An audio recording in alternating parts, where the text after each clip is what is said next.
right. Is this the smile as my cue? Technical difficulties. Yep. Welcome. Welcome to the stream scene. My name is DJ Tech Live, and we're sitting here with Loco, Show 3, and Venalis, the man. I mean, you've seen his emos everywhere. You've laughed at him. You've probably cried. And you've listened to a lot of good stories about him. It's great to have you here, Venalis. And Loco, how do you feel about having one of your longtime friends here on Twitch? Yeah, it's good to have him on the show. He's been doing great recently, and I'm excited to talk about some role-playing later. Thanks for having me. I'm scared. I'm sorry. I don't know. I'm just nervous, man. I don't know what to tell you. No, don't be nervous. Man. It's fine. You're a natural, dude. You're gonna do great. We appreciate having you here, and you know, I've been watching you on and off for a good long time, and you've been coming in the stream here and there, and it's been like a really good support group and stuff. Except every time I go on your stream, you like to bring up Brawlhalla. So go ahead and get it out of your system because I know you want to. First thing Loco was like, "Hey, we're gonna bring Venalis on," and I was like, "He's gonna bring the story up, so I'm just gonna go ahead and do it." I haven't brought that up in quite some time. Okay. And I feel like Really? You kind of brought that up Really? the other day. You know, this is real. Hit the resub button. DJ Tech Live is an amazing streamer, but I kicked his butt in this video. I was like, you got a video of it? Like, yeah, I got the highlight ready to go at all times. It's flattering, my man. But yeah, no, we were in a Brawlhalla tournament, and DJ Tech Live failed at defeating me multiple times. But you know what is good about failing? Success. I'm now platinum, and on top of that, I almost came back and beat him. It would have been epic. You guys need a rematch, I think. We do. I've been telling the Brawlhalla guys like they should bring back like a return of like the best players that they've had and have like a whole new thing. Yeah, I'm not gonna be invited to that. It's in that tournament too. I practiced for a day. Wait, you were?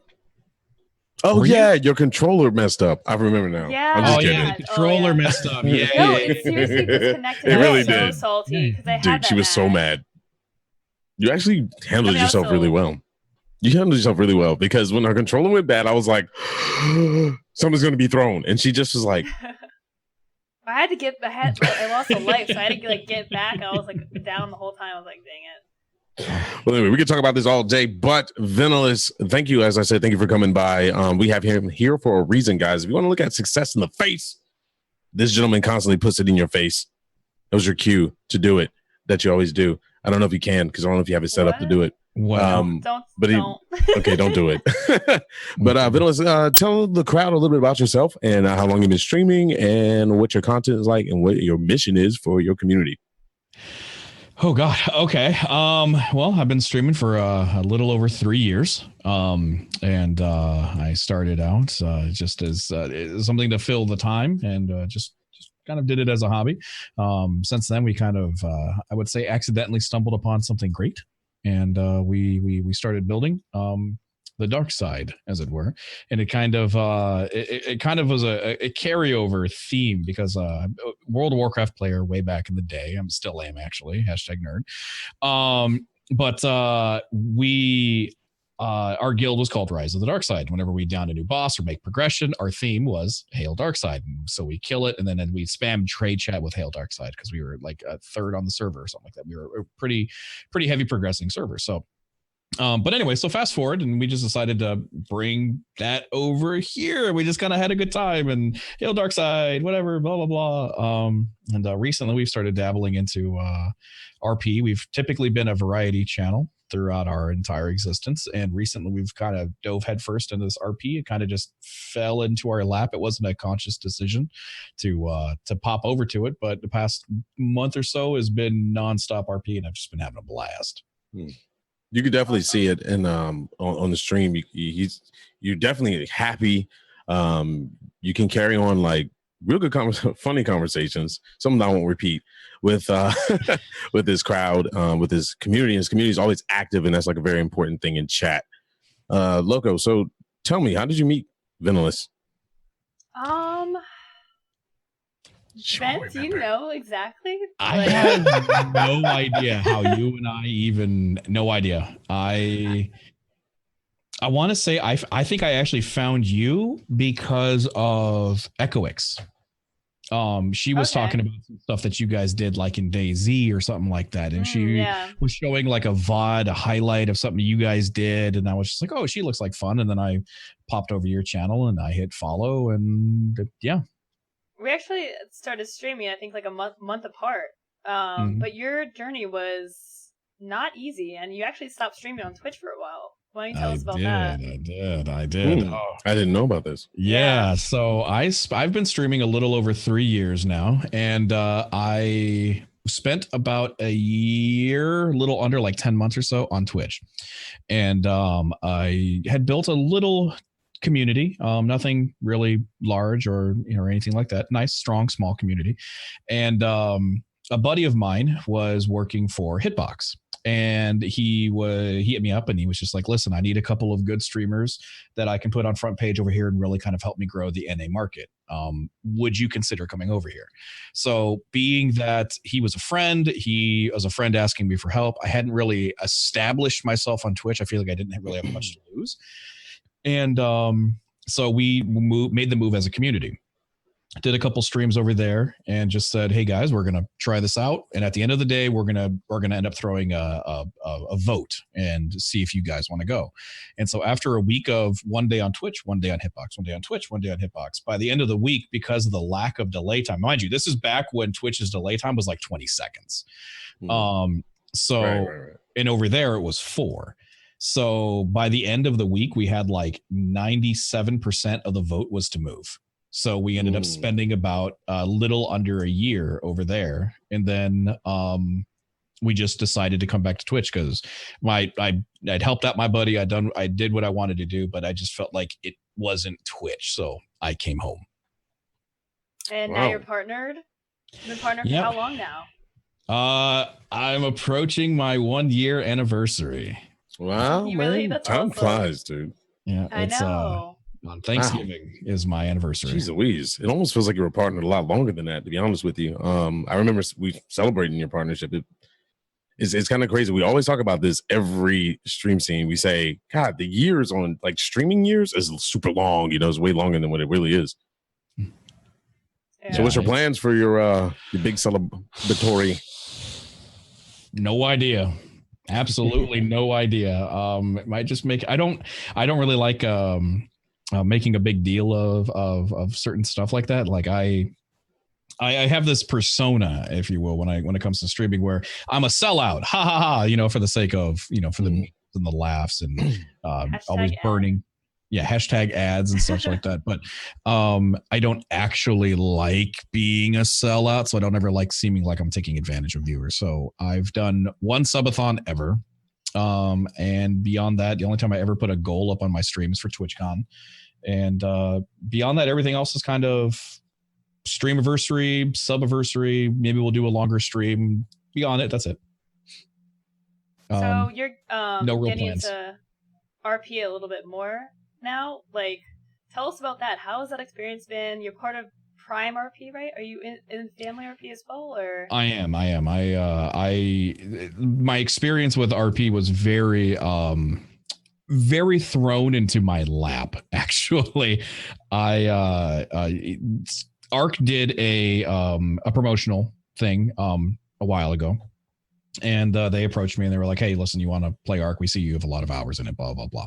So I was like, "Sure, why not?" And they threw the server information at me, and I spawned right next to Timac, and so I was like, "Oh, hi," and he's just like, "Hey there, what's going on?" And so he and I ended up just kind of teaming up, and obviously Timac is really big with the family RP, so a lot of the fam RP guys popped on, and next thing I know, I'm in a tribe with virtually everybody from the fam RP. And so I just did my part and had fun and so on and so forth. And then they created Prime RP maybe about a week or so later, and I instantly got invited to that. And we have been doing RP ever since. It wasn't a conscious choice like, maybe I should try RP. It might suit my channel. It was just something that we popped into, and it's been fantastic. Yeah, I've watched some of your streams. It's hilarious. Like, thank you. You're so good at it with Leb and everything on Arc. Oh, I appreciate you. How did you like have any RP experience before this? Like, is this just you just went for it? I just went for it. The most RP I've ever done was GTA started to explode, and I created Jerry, who is a kind of old man, and he had a little senile and such. And I had a D20 on my desk, which I would roll to see if he would remember something.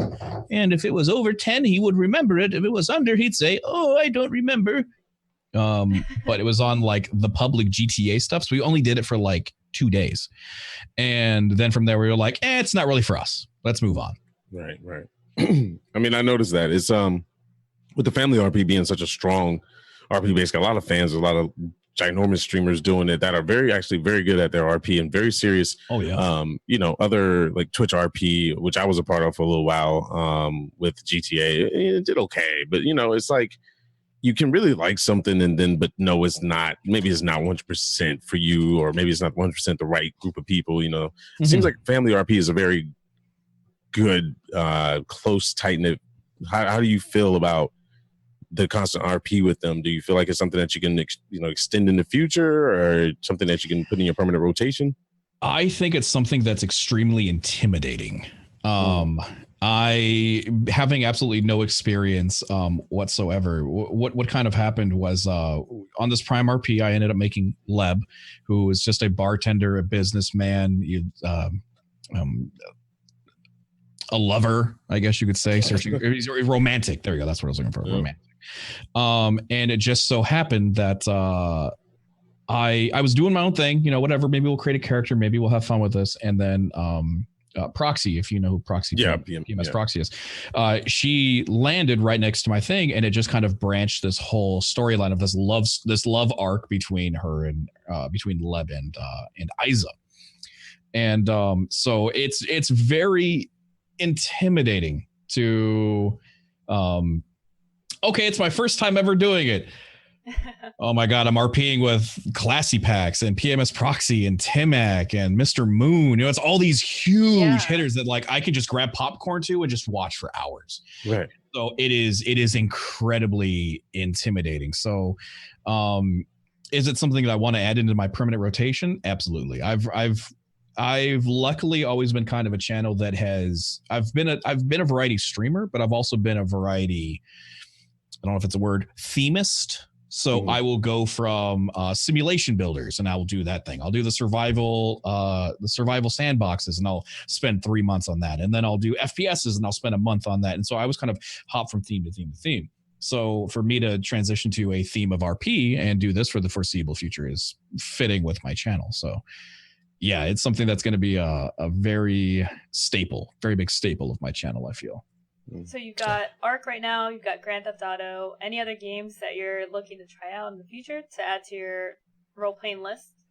Anything that I think can really pop up with decent RP. Like, obviously for me, I actually prefer the Arc over the GTA because I prefer the buildable world. Mm-hmm. So the survival sandboxes, anything that like there's a new one that popped up. It's called Valnir Rock, I think is what it's called. It's like Ark, but Vikings. It's a sandbox. Yeah. Didn't you play that? Yeah, I played it. Huge potential, very, very big potential. It just needs players that will RP and not.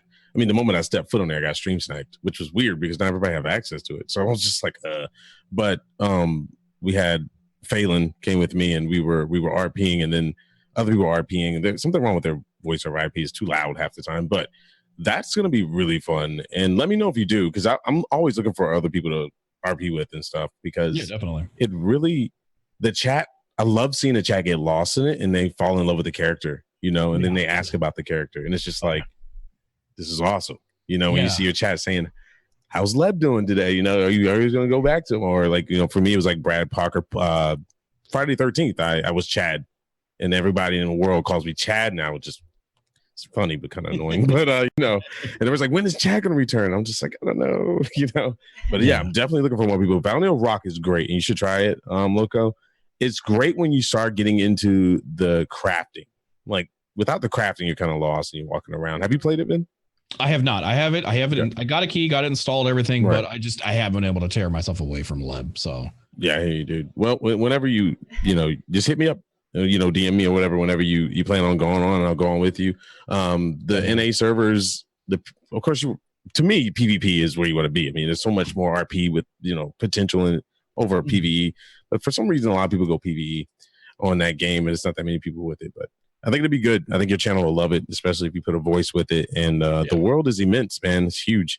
So, speaking of which, how do you prepare for your stream? It's because you're just now blowing up, I should say. You're getting larger a lot, like really fast.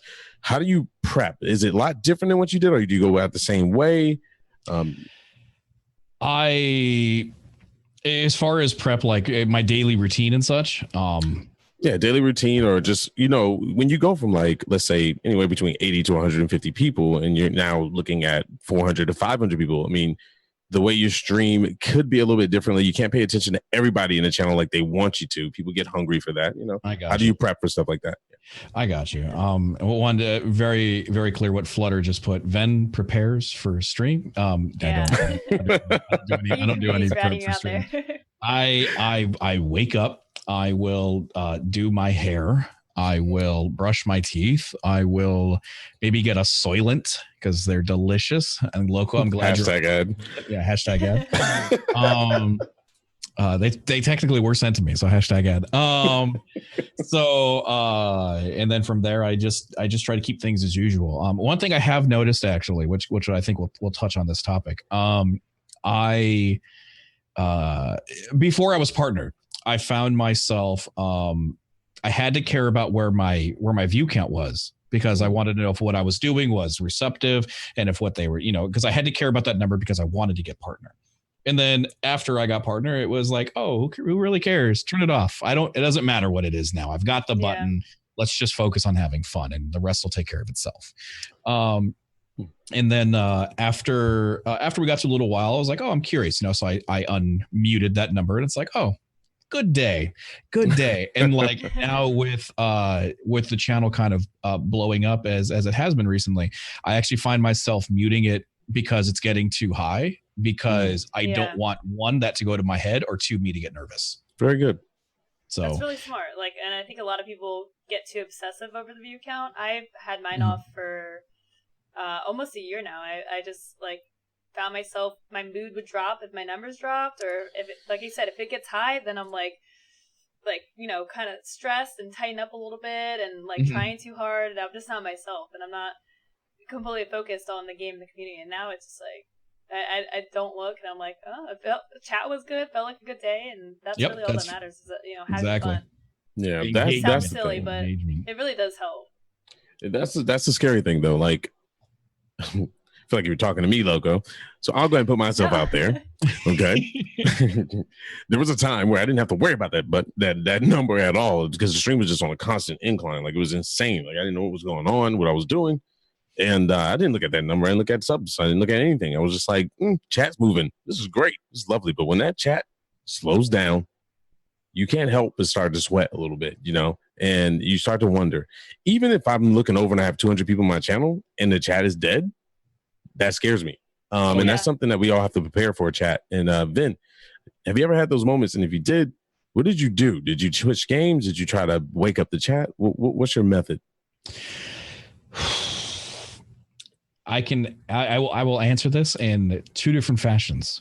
Before I started RPing and after I started RPing. Before I started RPing, if I saw a dead chat, I would sweat bullets.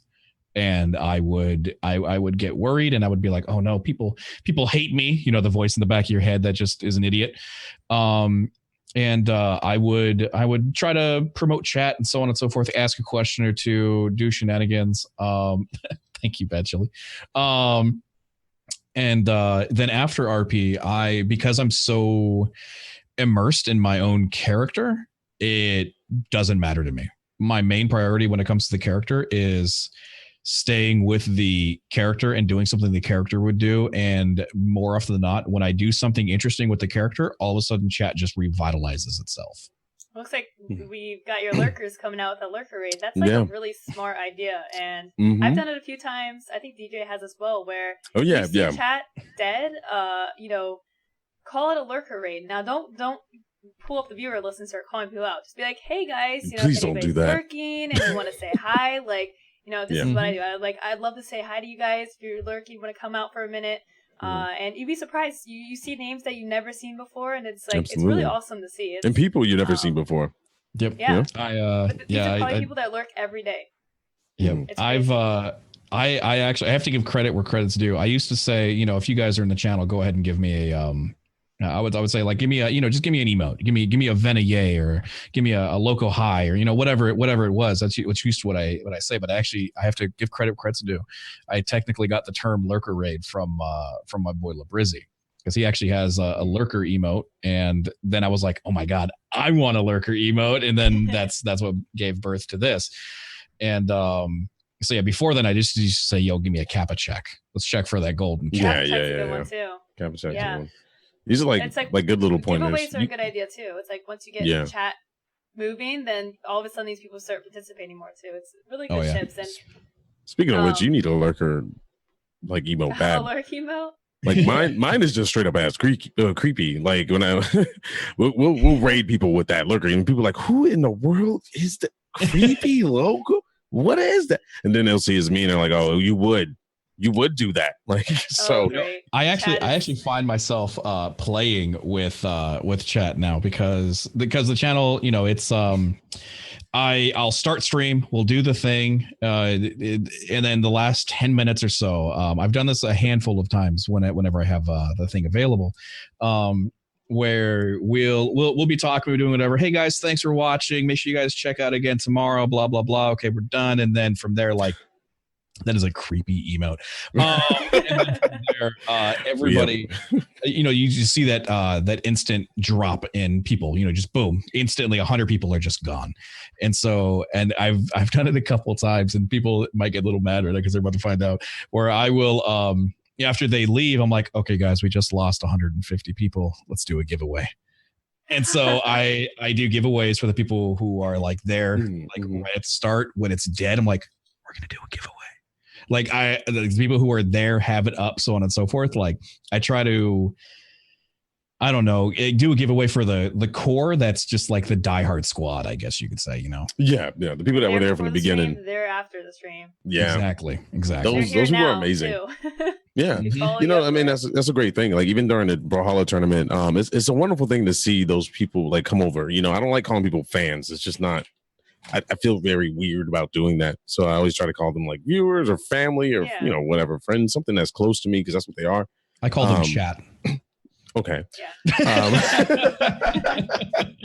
That works too. That's what you are. You have no body. You're just letters. But anyway, but seeing them, come in and like getting these emo slots because of, September's amazing. Seeing new emos being spammed, in your channel and stuff, like, to me, that's a showering feeling, like it feels good. And, when you had each one of us really, but it was really you, because you're such a, I was about to say show off, but I meant, I'm kind of cocky. No. You have that persona, but it's you, there's nothing wrong with that. And like Brawlhalla tournament, your emotes were flying. Like it was awesome to see. Like it was pumping me up because I was like, I gotta beat this guy. I mean, shut this thing down, man. Yep. Like, I don't see my emotes, man. So it's a lovely thing. And don't ever change who you are, Ben. Like honestly, I didn't understand you in the beginning. Well, I didn't understand him in the beginning. I was a cocky. I don't like this guy, man. Too cocky. I'll watch him secretly, but I'm not saying nothing in his chat. But getting to know you over the years, man, and seeing the hard work you put in, it's a really good thing. And he's a testament, guys, of just don't give up and just be yourself at the end of the day. I went through some changes where I felt like I had to change myself, to fit other personas because it was good for them. And then I got sick of it. I lost a lot of viewers because of it. And I had to rebuild my channel from scratch. It was either do that or quit. And man, I mean, you were an inspiration. I always tell people, Loco's an inspiration. You're an inspiration. Andy, like I have my key inspirations for key moments. And I appreciate it, man. Keep doing what you do. Thank you, Good sir. thing. I So, really do appreciate that. That's cute. Oh, please. Okay, Loco. Hey, Loco always got to turn it around. Speaking of turning around, do you notice she has her mic up? Does she sound better, guys? Yeah. Does anyone else notice that? It sounds really good. Yeah, she's not echoey. Just testing new things.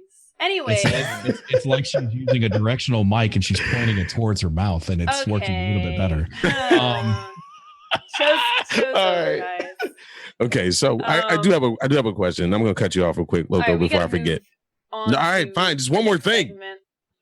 Where are you at right now? This guy is killing it with sub points. Are you over 1,000 now? I'm at 903. I think. Oh my God, man! To think that you're creeping up on 1,000. How does that feel? Really crazy, because 3 weeks ago I was at 500. So really, really crazy. I'm trying to keep myself very grounded. It's hard not to let like success, if you will, go to your head. You know, it's very. I'm very scared. I'm scared of two things. One, if it'll stay, if it'll maintain, if it's just September, you know, you don't really know. And two, Twitch Apocalypse 2.0. You know, you guys remember when Twitch Prime got released, and 30 days later, that's gonna happen.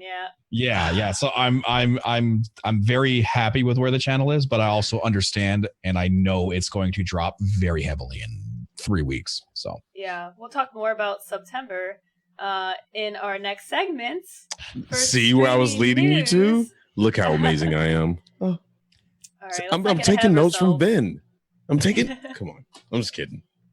All right, so let's move on to streaming news. We got a lot to talk about here. So first up, we've got Vimeo.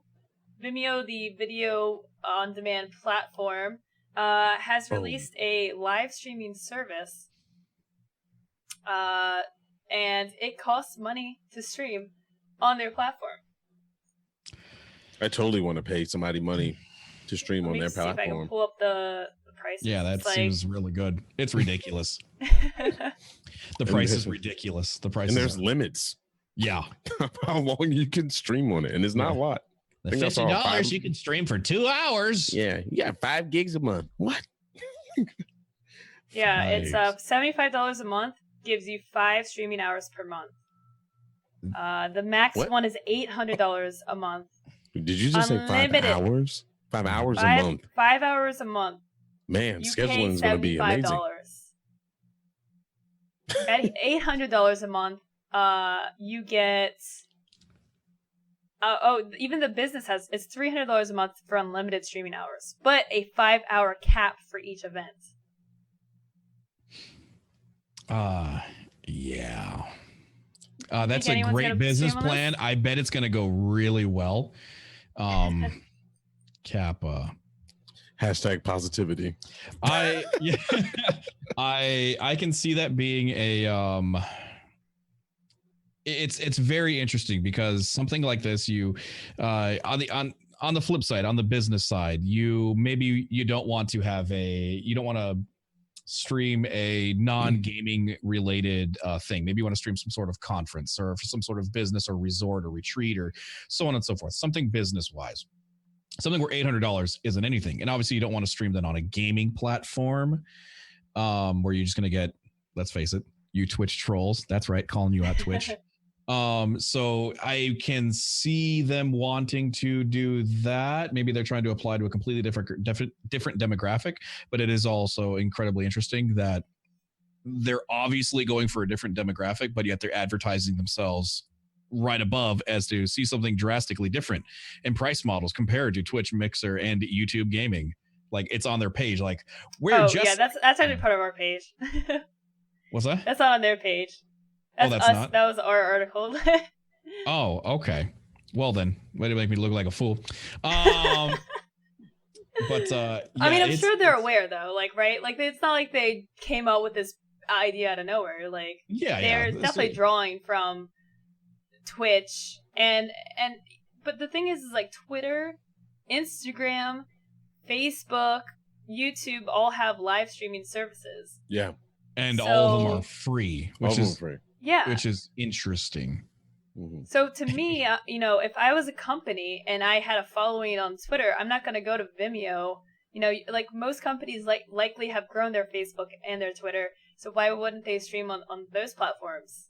You know, like it seems like, I mean, I'm not really familiar with Vimeo that much. I've never used it. I'm sure there's a community there, but I'm not really sure if there's like a company that's based on Vimeo, right? Like, so to me, it just, a lot of it doesn't make any sense. I mean, I don't know. To charge. Unless they're giving you like the most bomb like service possible, crystal clear, you know, bottom line, packaging. You don't have to worry about anything. All you do is stream. Then maybe I can see you doing something like that. If you're, it says 1080p that's max disgusting. for the business and the pro. I mean, I'd stream on Blizzard before I do that. Sorry guys, we have this business. We're gonna do it on Blizzard. But yeah, there's really no, I can't see any way, shape, or form why you would choose this. Even if you're trying to hit a certain audience, I just go Facebook at that point because that's where everybody is anyway. When it comes to that, you know, generation. Mm-hmm. Yeah. I mean, but yeah, I thought it was interesting, and I mean, it doesn't look like they have an actual page showing live streams either. Yeah, so I was I'm gonna not really ask because I would love to see somebody streaming, and I would love to be like, hey, how's this service? I'm thinking about spending $800. Like you would have to find out through whatever company's doing the event. So I'm not really sure how to. Well, I guess we'll see, but I'm not. I just don't. I don't have any faith, but I could be proven wrong. Somebody actually said a point in chat. They said you can lock Vimeo streams behind a paywall. So essentially, if you can do that, it can be like a pay-per-view type of thing. Like you're setting up some sort of event. So maybe you're hoping to make your money back on it. That's a good point. Yeah, maybe like concerts and stuff like that. Yeah. Yeah, but can you? You're not allowed to do that unless you're the venue, right? I guess if you have legal. Yeah. But it's weird. Again, it's like I mean, I feel like you probably do better on Facebook or Twitter. You just recorded it. Twitter has like football games and concerts already, and the quality is really good. The live streaming on Twitter is like for football games at least. They're not skippy, jumpy, or nothing. Yeah, this is clearly a completely different demographic. Because there's not going to be a single streamer on Twitch that's like, oh, sweet, $300 and I can stream for 5 hours. Let's do it. It's a completely. It's definitely aimed at much more professional scene with a large budget. Yeah. So for our next news. We have BrainBot has shut down. Apologies for the lack of slides. My what happened to our slide changer's not working, so I'm trying to. Oh, wow, that. Yeah, I know. So changing the slides, but yeah, BrainBot has shut down abruptly this Friday. BrainBot, for those who don't know, is I would say, you know, it was fairly popular. All-in-one streaming solution bots. I personally used it. I think DJ had used it at one point. I used it for about a year until I realized I knew what was going on behind the scenes. Oh. Yeah. Oh. Well, it was. I was one of their first testers, and you know, they were very, you know, Geek Domo was there. He was a good friend of ours and stuff, and they were very much into what we thought. You know, they asked us about surveys and stuff. They would give us things and say, "Here, try this. If it's broken, let me know." They were very like on top of it, right? If it broke, they were on it. Then as the months went by, I started noticing them just not caring. Like I was like, "Hey, the events thing is completely not working. It's changing whatever it wants to change. It's even pulling up other people's stuff. This is not good." And they're like, "I'll fix it later. You know, just let it be." I'm like, okay. Yeah. So when I started noticing that, I was like, well, I'm gonna go back to Deepbot. So I've used Deepbot since it pretty much released. So I actually used to hate Deepbot, but I was too lazy to change. So same, pretty much. It's like I don't really need it other than I need a bot that I can assign permissions and have my mods do commands. Beyond that, I don't need a bot. Exactly. So. This is us, chat. This is streamers right now. Yep. This is what we want to do. We want to stream. Yep. I have had broken alerts on Muxy that will just break 5 days a week. And everyone's like, go to Streamlabs. And I'm like, I'm going to do that today. You watch. That's been about a year. Just because I'm that lazy. I really am. I wish I could do it, but I could work on something for stream instead. Mm-hmm. So this is just the second bot this year that has gone under. Revlo was another really Revlo was popular really bot was that it a went bot? under a couple months ago. Yeah, it was a bot and loyalty system. Yeah. Yeah, I was really they in had touch with different them. features, but Yeah, I was me and the Revlo team. Like, God, they were around forever too. And I would always ask the question. I was like, guys, this is an amazing platform. Like, how are you gonna make money from this? Like, you just keep developing, but there's no that's monetization. Like, and they're like, oh, we got this under control. I was like, you sure? Because you keep giving, and it's sad. Yeah, but I mean, whenever something dies, Streamlabs seems to get it. Like, they're just like, give me this, give me that. I think that's the problem. Is there's a lot of big companies with big investors behind it that are putting out, a bunch of different features, not charging for it, and these smaller companies they can't keep up. Like BrainBot, I'm not surprised that it went under because, I mean, like you said, like there was issues, and with all this competition, they could not possibly keep up. It was one guy with a very small team, like personally funding it out of their own pockets and trying to compete with big companies with a lot of money. So it's sad to see it go. Competition is good for us. It drives innovation. So it's sad to see. But there are a lot of bots that are very solid. I switched to a bot called Phantom Bot, which looks very promising and has a lot of features to it as well. But they're also free. So I'm like, okay, I need to find out how I'm going to give these people money and what their plan is, because I don't want to have a commit to another donation bot. thing? That's what Deepbot does. It's free, but you're gonna want they're smart because they make the VIP stuff so wanted. I hate that. That's really, I like that. I personally hate that because I would much rather. I lose track of how many subscriptions I have. I would much rather. Yeah. I would much rather them just be like, $30 right off the bat gets you a year one-time fee. That would be pretty good. Annually. I hate the subscription. That's annoying. Yeah, I feel you on that. Options are definitely good. And I think a lot of companies are missing that option thing. And I think the biggest thing they're missing is talking to us. Like Loco and I, we won't say the name because but Loco and I got with a team of people. You remember those team people on a call when we were in a meeting with them.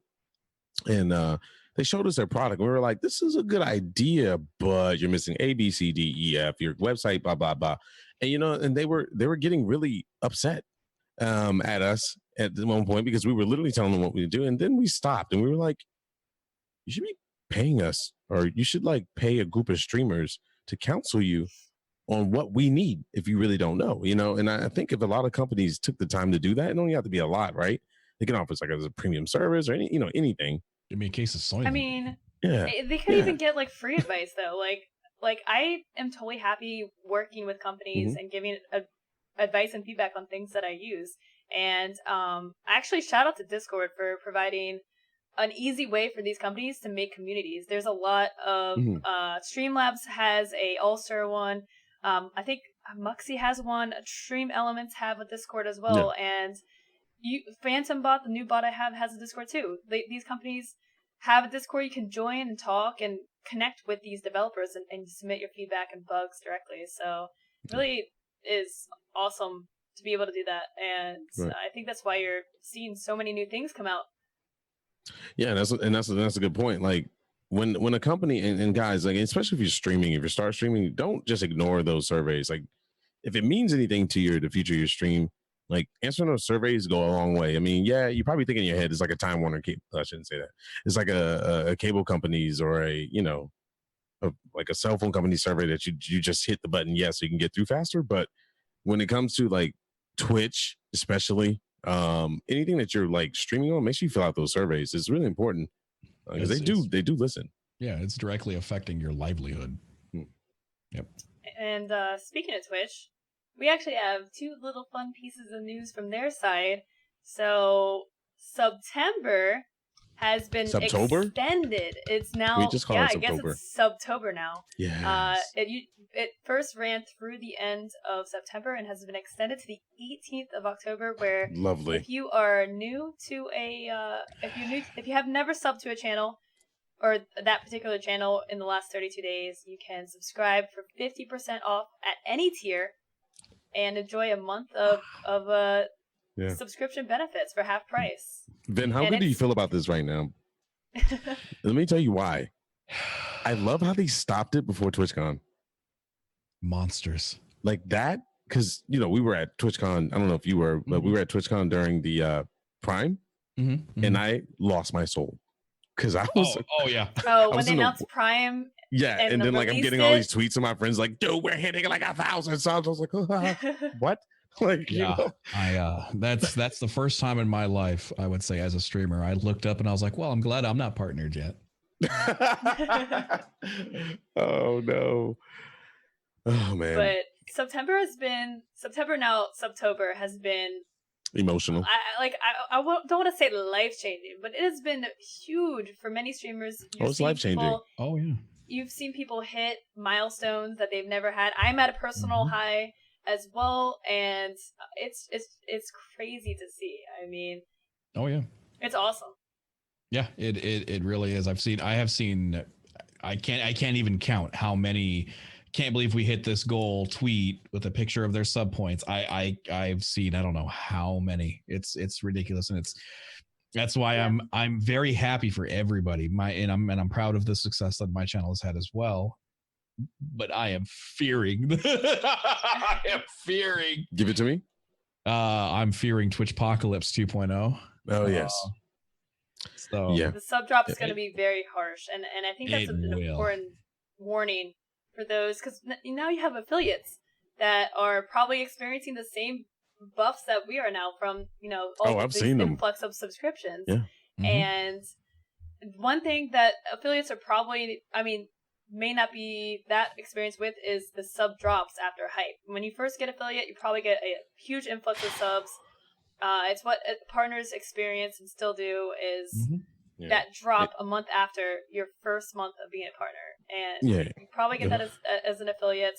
You're going to see that next month. So mark your calendars from the beginning of September and just prepare yourself for that number. Don't let it get in your head. It's really important to just remember it's not about you. It's just purely that was a deal. You have an inflation right now. It's going to drop no matter what you do. And it doesn't have anything to do with your content or anything.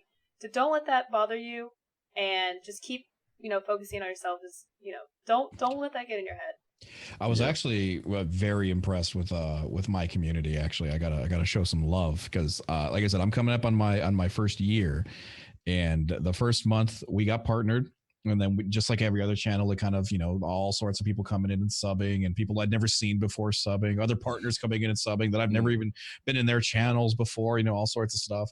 And within our first like 3 weeks, we broke 500. Which was really crazy. And then I knew it was coming. I think I think Loco messaged me actually. She's like, all right, you're gonna experience the drop. I actually remember this. Yeah. And it's like, you're gonna get a little motion sick. It'll be okay. And I tend to do that. Like I remember doing that to a couple of when it was just partners getting the sub button. I was like, Granny Loco. I was like the rainy cloud. I was like, be careful. No, but I just eat a sandwich before they go on the drop. Hey babe, I got your chocolate chip cookies right here. It'll be all right. Just drink this milk and soil it. Honestly, it's something that I wish that I had gotten advice on, because it can be like such a, like you said, a sick feeling when you get that first 30-day drop off and you're like, why is everyone leaving? You don't understand why. But. Yeah, and my drop was a whopping 22. Wow. And I was just like, excuse me, where's the drop? And like to me, like over the next few months, we trickled down, up and down, but I never experienced that crazy drop. So wow, you're lucky, sir, because that initial drop didn't scare me. It didn't make me sick because I knew it was coming.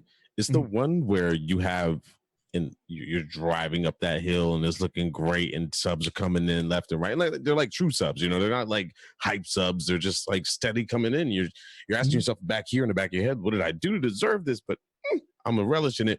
And it's been good for like 3-4 months. And then the summer hits where there's a drought of everything, and then it drops, and you're like, what the heck? I'm the horrible streamer, and it hits me hard because I'm very passionate about my streaming. Like I am in it. Like I wake up, dream about it, talk about it in my sleep, like literally, like, and then when that happens, I'm like questioning myself. And I've asked Twitch over and over again, and I think they're going to implement something. I was like, that thing where you unsub and you say why you unsub. I was like, can we just have multiple choice and have a survey of a percentage sent to the streamer saying what it was? Because if we can see a percentage, like, money problems, entertainment, whatever, at least we could focus on something, right? Like it feels like we're blind and we're in the dark when it hits us, and that's what affects me the most.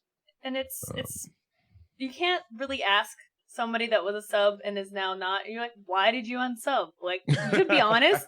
You just tell. I noticed you're not subbed anymore. Why are you not subbed? You can't really ask, right? Even if you're like just genuinely curious, which I think a lot of partners and affiliates are. It's like, I have this drop off. Is this because I should freshen my emotes? Is it just because of money? Something like that. A completely anonymous form for that would be super, super it doesn't helpful. have to have your name, just anonymous statistic.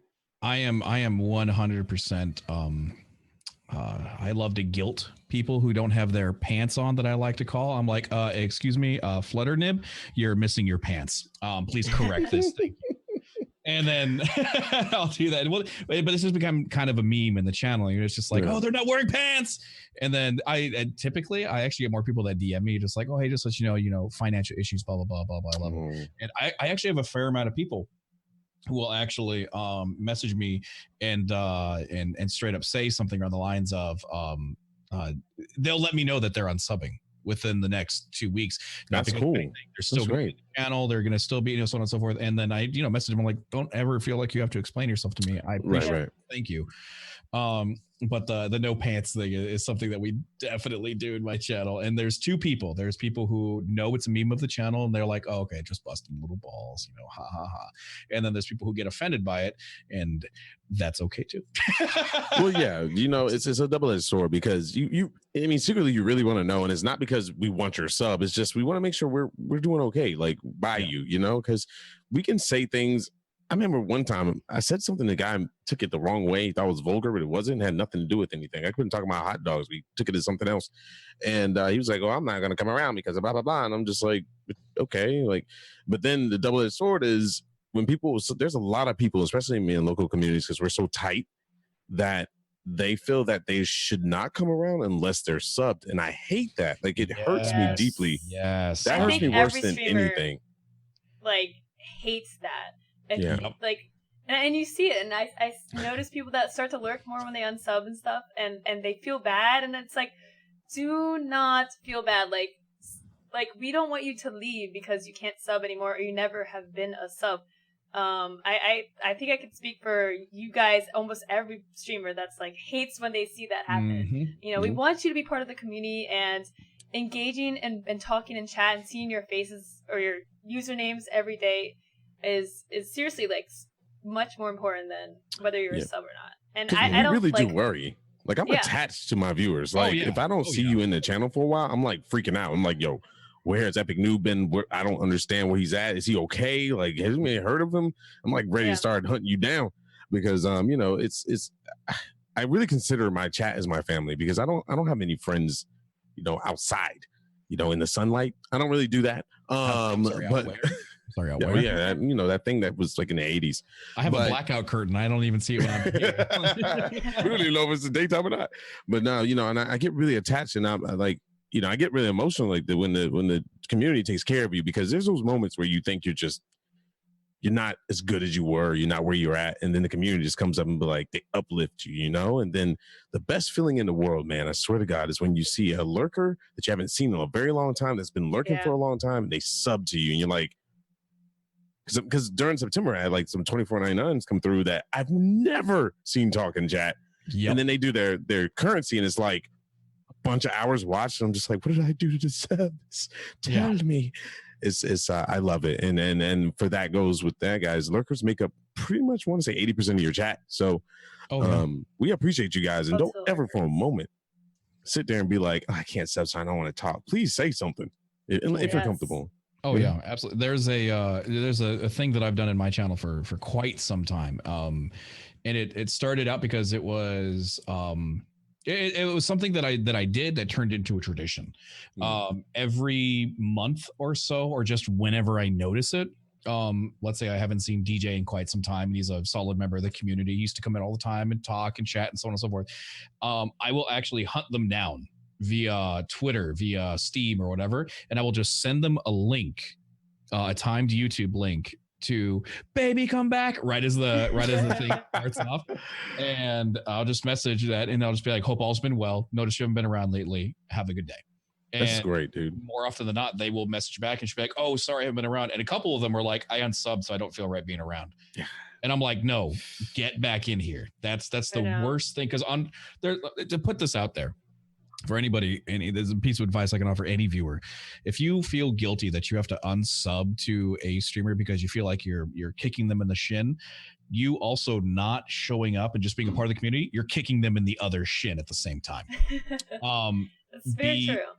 Just we don't care about your sub, we care about you enjoying the show. That's why every single one of us stream.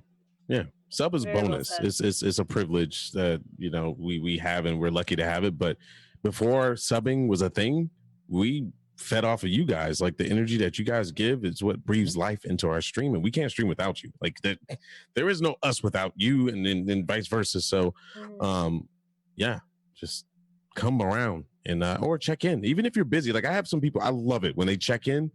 Hey, I'm here for 5 seconds, man. I just want to tell you I'm proud of you. Keep doing what you do. I'm watching from the sidelines, man. I'll be in when my job lets me, like those little check-ins. I mean, I'm not your mama or daddy, check in with me, baby. I want to make sure you're all right. But dude, when we say we love you, like, we're not like trying to get romantic with you or nothing, but we do love you. Well, Vin might, but we do love you, and I care. And I'm sure Loco feels the same way. Her community is really, really tight as well. I think most streamers with a very tight, interactive community are definitely would say the same thing. So it's good to Loco, let the is viewers. Gifting coming? I can't remember if. I can't wait till it does. Last year at TwitchCon. Yeah, whenever that comes, I can't wait. Like, I would love to get those people. I think that's gonna be before they did the September. I've said for a while, when they bring out gifting, that'll be Prime 2.0.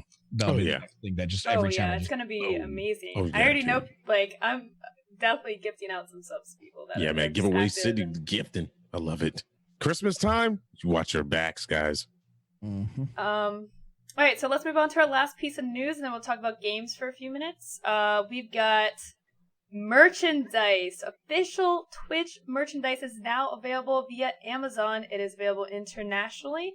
They have a selection of shirts, hoodies. They've got a pillow, and judging by the pictures, they are going to be adding more stuff. I don't know how I feel about this. Same. I love it. Same. Yeah. Don't do that elitist crap. Yes, I'm gonna do exactly. No. Okay. Dude, getting your first hoodie was amazing. Yes. Okay. Twitch has millions of broadcasters and even more viewers. They are a global brand. They need to act like it. They don't need to be the cool kids on the block anymore. They're a company. They're a big company. They need to spread their branding. We need to see Twitch glitches everywhere. Everyone go buy a shirt and like wear the purple proud. Like, it's ridiculous that they only sell it during TwitchCon. People spend entire days just to get merchandise, standing in line all day. I mean, the lines are atrocious. Yeah. I just trust me, I think it's cool too, though. I got this beanie and no one else does. But I rather would walk by and see someone on the street that's wearing, a purple hoodie or something than, just be like, oh, I got the only one. I don't know. That's my thought. That's my spiel. I'm on both sides of it. Yes, I completely agree with you, Loco. But on the same time, I used to be exclusive. I feel you, man. Like, I understand. I technically I got my first Twitch hoodie because of St. Jude. They sent out the St. Jude ones. Yeah, yes, X amount. And so I got that one. I was like, I have a I was like so happy that I finally got that. And then Twitch actually flew me out a couple weeks ago, and I got to go to their merchandise vault, and they were like, what do you want? I was like, what are you willing to give me? Give me all of it. And they gave me black hoodie, the one that's right there, the purple hoodie. I was like, oh my God, I got all the stuff. I boarded my plane wearing a beanie, a shirt, a hoodie, and I had like a keychain or something like that. And someone was like, someone stopped by Twitch today. You better, you sure did. Dude, you should have just was like, you should have like just air flipped it. Oh, we already have that. Venafabs in the chat. Oh. Yeah, I agree with you, man. When I got my Twitch Prime hoodie, oh, so soft. I felt don't good even have because one of those. yeah, I felt really good with that, man. Like it's like I don't know if they made like special things that aren't in the store, then I could be a little bit better about it, you know. But I just felt, you know, first it was the jerseys, and you know, and now it was the store, and what else, you know. And it's just. On the other hand, I also sorry to cut you off. I feel like whilst Twitch, yes, I think it's about time that they do release to the public. It's they're not the Cool Kids Club. That's very good way of putting it, Loco. But on the other hand, it also makes me. I feel like Twitch has always done a good job of taking care of their casters and making their casters feel a little bit exclusive, which makes me wonder if they're going to do anything interesting for the casters, like maybe a partner hoodie. You know, yeah. I mean, even if we had to buy it, right? They have 20,000 plus partners. Like, I understand they don't want to pay that out, but like, even if it's something that only partners could buy, like let's say you could buy a max of 1 or 2. I mean, I feel like there would be partners that took advantage of it. That's my point. To be honest, yeah. If they have that, then I'll be totally down. Like, I don't think there's a single partner that wouldn't be like, no, $20, okay, not for me, too expensive. Thanks for nothing, Twitch. Yeah, because I get jealous about the staff hoodies. Like, have their name on the back and stuff. I'm just like, oh, baby. Right? I would kill for that. I kind of want to embroider. They're on the right track. They've got the partner jerseys that everyone's getting at TwitchCon. So, you know, I wouldn't be surprised if we see some exclusive partner merch in the future. Yeah, it'd be neat. Right now, it seems like the selection of designs, they have like message deleted, which is pretty funny. It's pretty limited though overall. They got your basics. They're probably going to get an onslaught of purchases, which is awesome. And judging by the pictures, there are things that are pictured that are not for sale. Like these Twitch socks I want. How do I get them? Where? There's Twitch sweatpants as well. I want. What? Why are you teasing us with this? Yeah, dude, I would rock sweatpants. Page. Flying in sweatpants is the best thing in the world. Just saying. Yeah. Oh yeah. For sure. The purple socks. They're so cool. I'll wear them all the time. Wow, that's I hate wearing socks. Really? My feet sweat. I have to wear socks. I don't wear socks 90% of the time. Around the house, I don't wear socks, but if I'm like walking outside, I put on socks. Oh yeah, I'll just put my feet in my sneakers. Ew, that's disgusting. That's unhygienic. Yes, it is. I need to throw my shoes away. God, that's disgusting. Absolutely. Okay. No, I'd actually meet and greet. He's gonna take his feet. He's gonna take his shoes off. No, everybody else line disperses.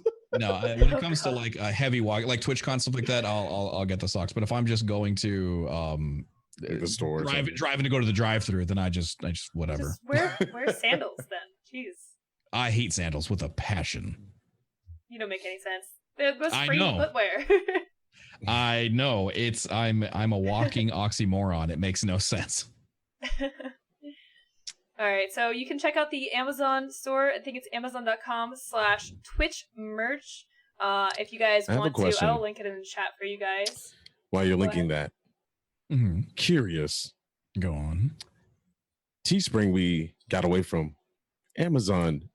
Are we going somewhere with this? Oh my God. Okay, so I just signed a thing with DBH, but I'm not going to lie to you when I say I hope so. I'm sorry.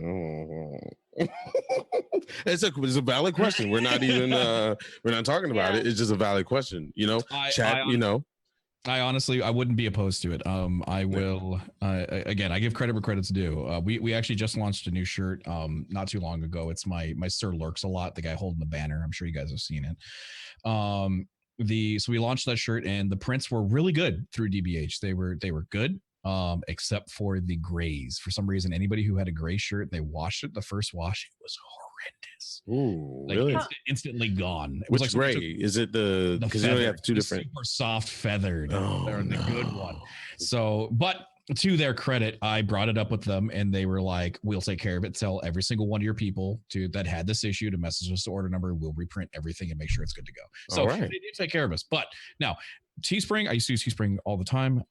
They went down the garbage. But I wouldn't mind seeing another competitor because I personally love competition. I love options. So yeah. Because think of it like this, and this is just hypothetically speaking. This is not nothing that's on paper or anything like that. I'm just saying, what if you can buy merchandise with bits? No.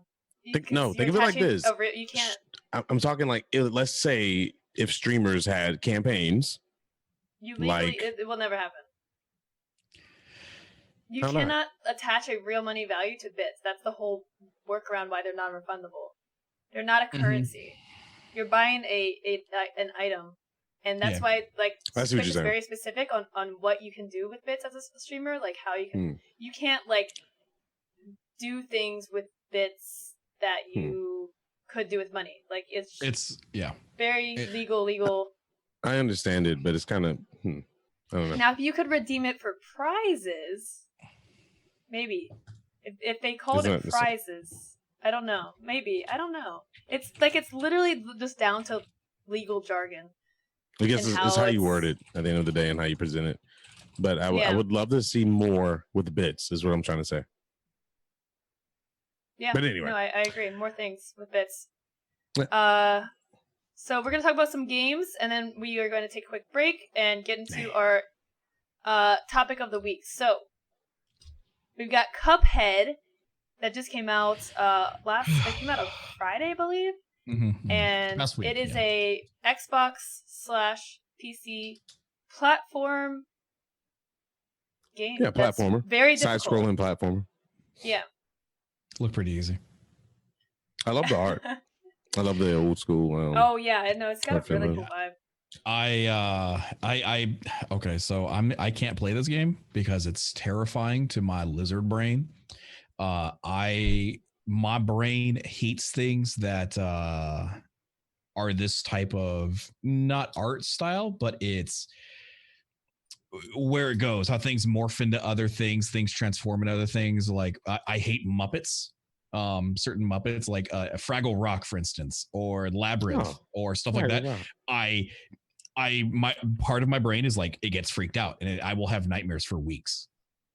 And it's really, really weird. And unfortunately, Cuphead, it looks like a game I would love to play, but because right now, this carrot that's just kind of being all creepy and massaging it, that freaks me out. Dude, I love that. It's like Ren and Stimpy all over again for me. I hated Ren and Stimpy. You have like a phobia of something. Like there's definitely a term for it. Oh yeah, there's definitely, but some part of me, it's just it's not that I have a phobia or that I'm freaked out by it. It's just like I just don't like it. I don't know how to explain it. It looks really cool. I wish I liked it because it looks awesome. So you don't like Rick and Morty or anything of that nature? I have not watched any Rick and Morty yet, but I do plan to give it a shot. You're not missing anything. Don't tell that to the internet. Don't you dare. Don't even. I'm sorry, I don't find that show funny at all. And I heard season 3 wasn't that great, so I don't know. But anyways, going back to Cuphead, so I played it today for the first time, and I am in love with this game. It is challenging for sure. It's not bossy level challenging though. You don't get like one life and you have to do these pixel perfect maneuvers. It's definitely a challenging game, but it's not. Is it Crash Bandicoot challenging? No. I mean, I don't know. Like it's very rewarding, and the gameplay itself is fun. It's like you learn as the more you play it, you play a certain level, or you're fighting a boss. You learn. It's like kind of like Dark Souls in a way, where at first you're like, "What's going on?" There's all this stuff flying at you. You don't know what to expect. You're gonna die a lot in the beginning, but then you learn, and then you take a step forward.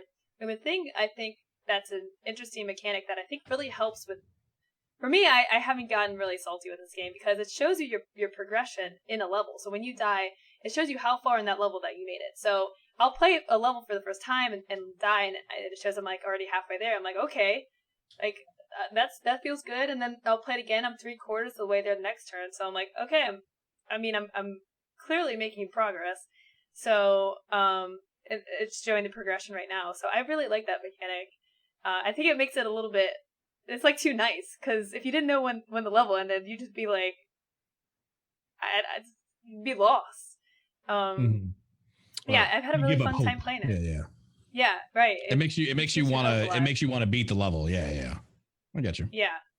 So it's really popular on Twitch as well. It's huge on Twitch, and it seems like the viewers have a really good time watching it. When I've been having people ask me to play it for days now, and when I started, they're like, "Oh, get ready for the soul, it's coming," and I think it's amusing to watch. And so I was in your stream earlier, and somebody came in and was like, "Oh, great! I can't wait to watch Loco get salty," and you're like, "Nope, not gonna." You died, and you're like, "Nope."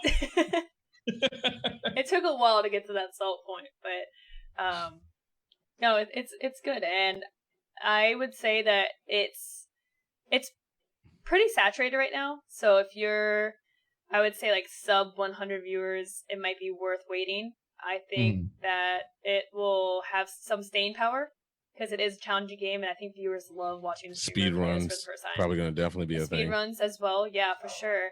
I'm playing on like the normal mode, and then I think there's a harder mode that unlocks maybe after you beat the game or something. So I think it's gonna have some staying power, and if you're up to the challenge and it's worth a stream, maybe just wait a little bit. How's the soundtrack? Oh, the music's fantastic. Like the sound effects, it's like exactly what you see. It's just like this old cartoony vibe. It's phenomenal. Oh, so is it like jazzy type? It's just like I would say it's like 70s, 80s cartoons, like the stuff you would see on Boomerang, like those cartoony shows, and it just has like those sounds and stuff. So that's awesome.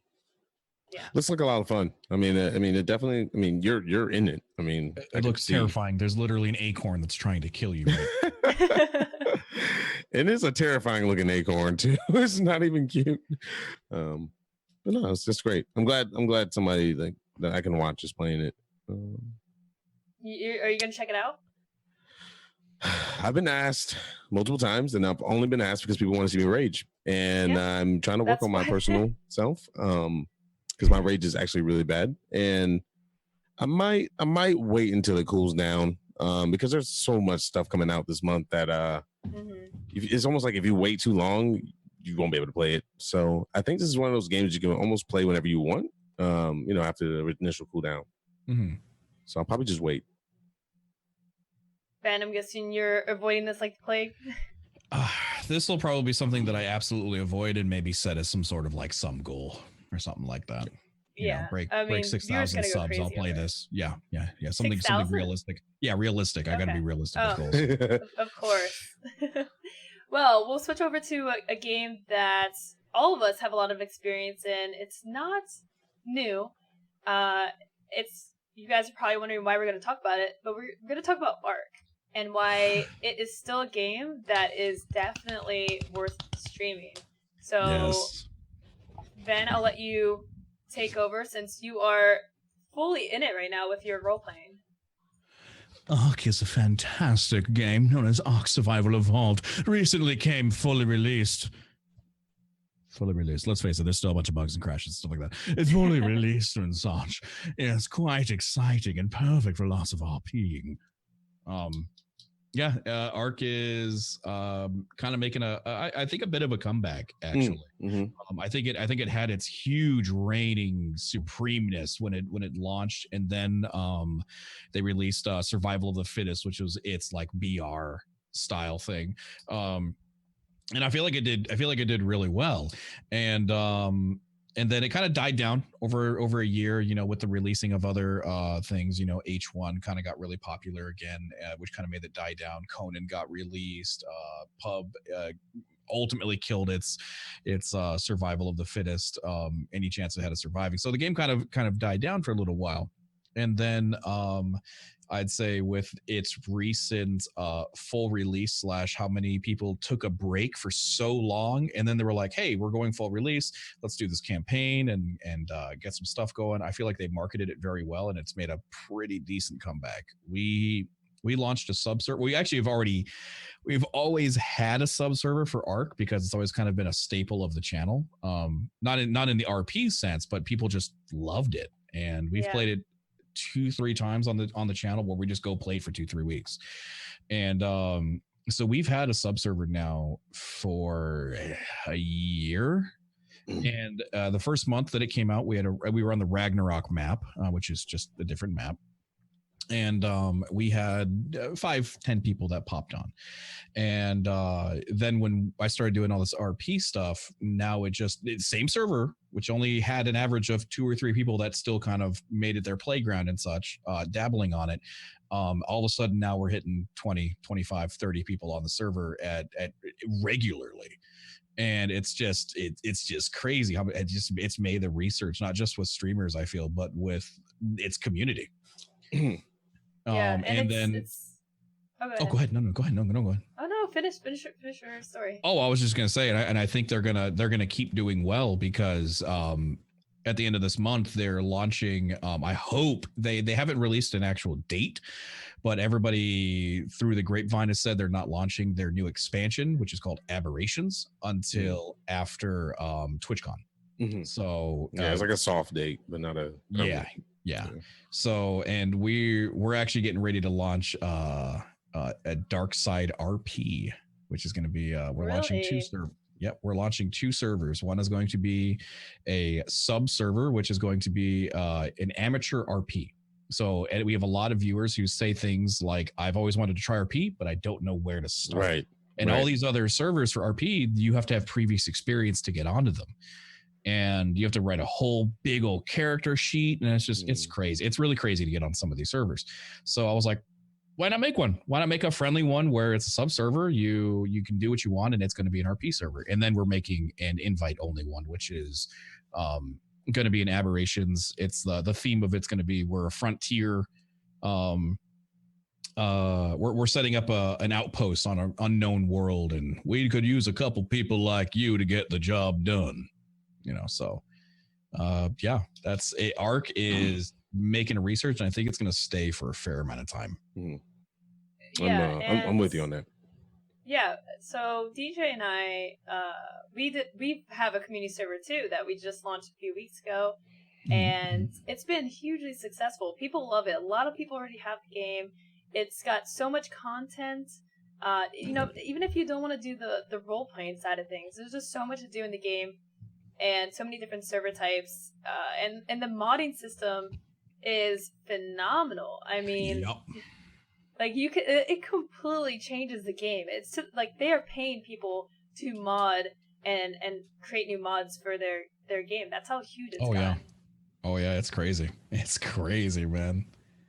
It's been a very good game. I think Ark is not only a good game, but it's just so good for Twitch.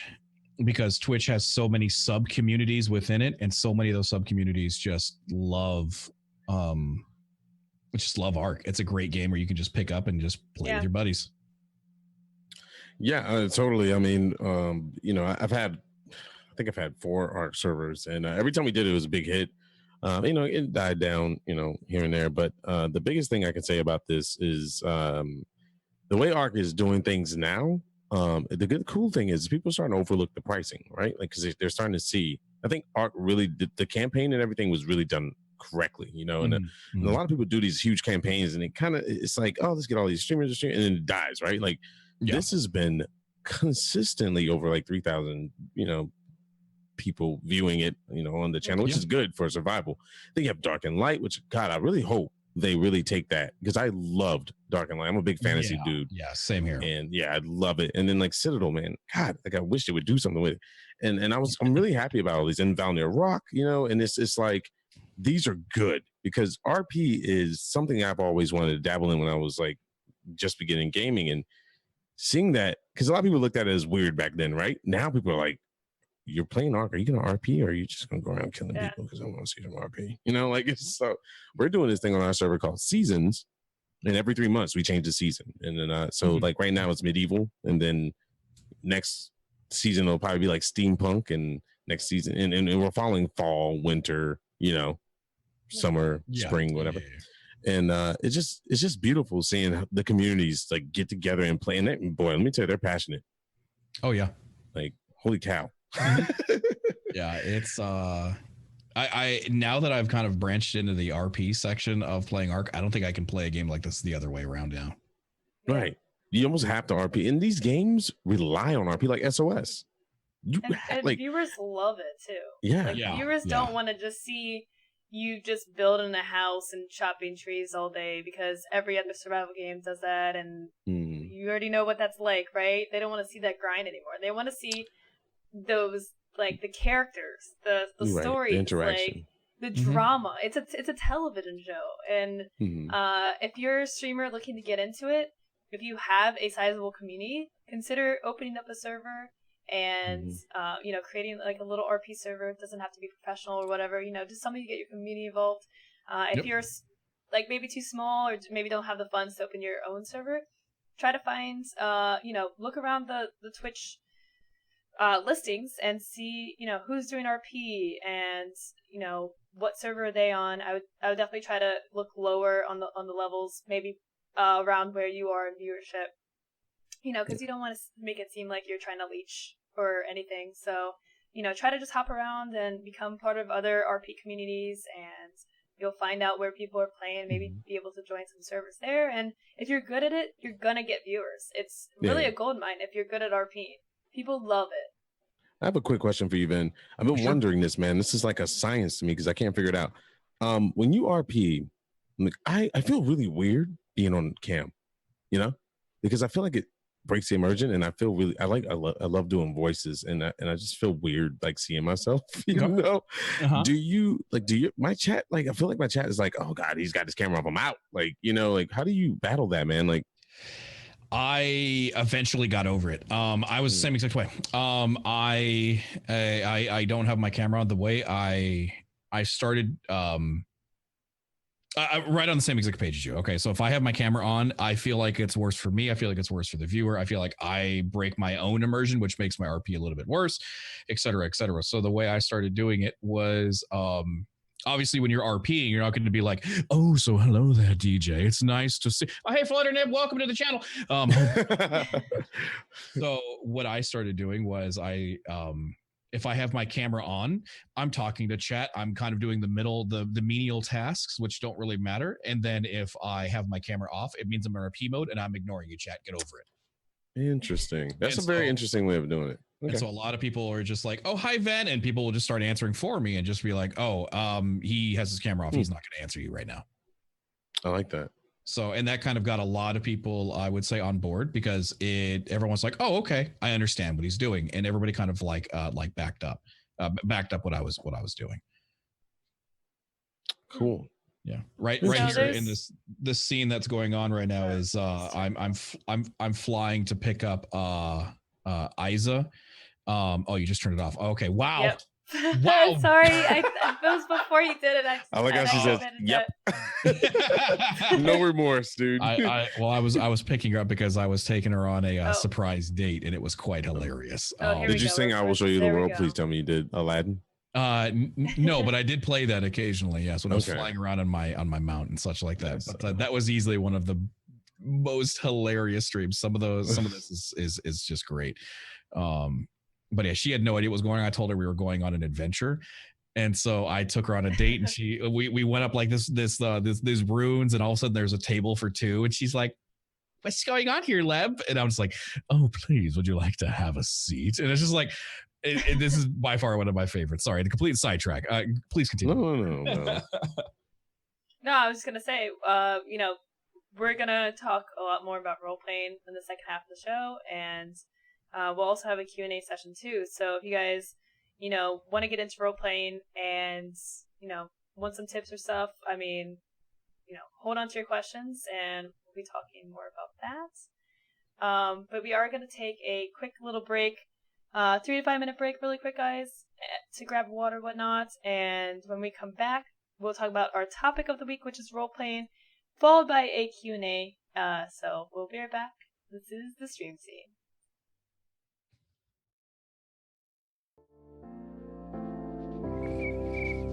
Welcome back to Stream Scene. We're in the second half of the show. We're going to be discussing the topic of the day. Venalis. We were just talking about role playing, and boy, have you been really getting into role playing. Seeing your role play is actually really good. I'm very critical about role players, and let me tell you, man, you do it. You have multiple voices to be such a to have a dynamic voice. So, what is your favorite character to play? And so far of what you've played, and do you see yourself creating more characters of the future and having them in like a in your pocket somewhere to bringing them out in multiple streams? Yeah, I'm trying to create my roster, I guess, of characters that I have. We started out with Leb, and he's the romantic. He's supposed to be a little bit creepy and such, and just awkward, and always sounds like he's about to cry at any moment, but he just has a good time. So we have Leb, who's that. We put a pin in his story because the server got wiped, and so he is currently sleeping and taking care of Isa, waiting for her to wake up, which is anyone who watches the show, they know what it is. And then we created Clarence Higgins, who is the old man who just is the one that's trying to be hip. # nailed it. And so he gets things mixed up. He says it LITF. So just being awkward. But we actually are trying a run at as far as GTA goes. We're trying our first ever serious character for a serious story, maybe a movie or something like that. I don't know. He's Samuel Augustine, and he is an ex-preacher. He used to be with the clergy, and to wrap him up in a very quick sentence is he's going to be a religious Dexter Morgan who punishes people for their sins. So treading on very that's gonna be interesting. I actually really want to see that. So it'll be a little interesting. He's gonna operate out of the church and listen to people's sins. Tell me, child, when was the last time you confessed? Oh my God, I'm already creeped out. I like it. Yeah. but no, actually right now we just we introduced a new character today, which his name is Bishop Kane, and he's a little bit McCree, a little bit of Jim Raynor. And he's a Western themed character, and we're having a little bit of fun with him. So that's awesome. Yeah, we've dabbled around, and it's been interesting developing these characters. As far as like which one's my favorite, I'd probably say Leb right off the bat, just because I've done him the longest, easily. He seems more personal to you too. What is Leb? Is he a dwarf, or is he just a regular human? Like, he's a regular human. He's just a regular guy. He's a bit of a shorter guy, but he's a businessman. His role play was he would rather pay somebody to get their hands dirty than do it himself. So anytime somebody was like, you need to tame a T-Rex, be like, I don't tame my T-Rexes. I pay someone to do that for me. And so I would anytime I had a chance to buy something or pay someone to do something for me, I did it. So yeah, Leb was very, very fun. Probably by far my favorite. So when you're creating these characters, like, where does your inspiration come from? Do you let chat pick it, or you just come up with these in your head, or do you plan this out? What's the process of creating a character like? A little bit of both. So I'll kind of for instance, Leb was always just like, I'm going to create so with it being my first character, I wanted to do a voice that was very easy to snap into. And doing the creepy voice is something I do around the house as it is. Do explain that. Yeah, so I wanted to pick something that was very comfortable to just pop into.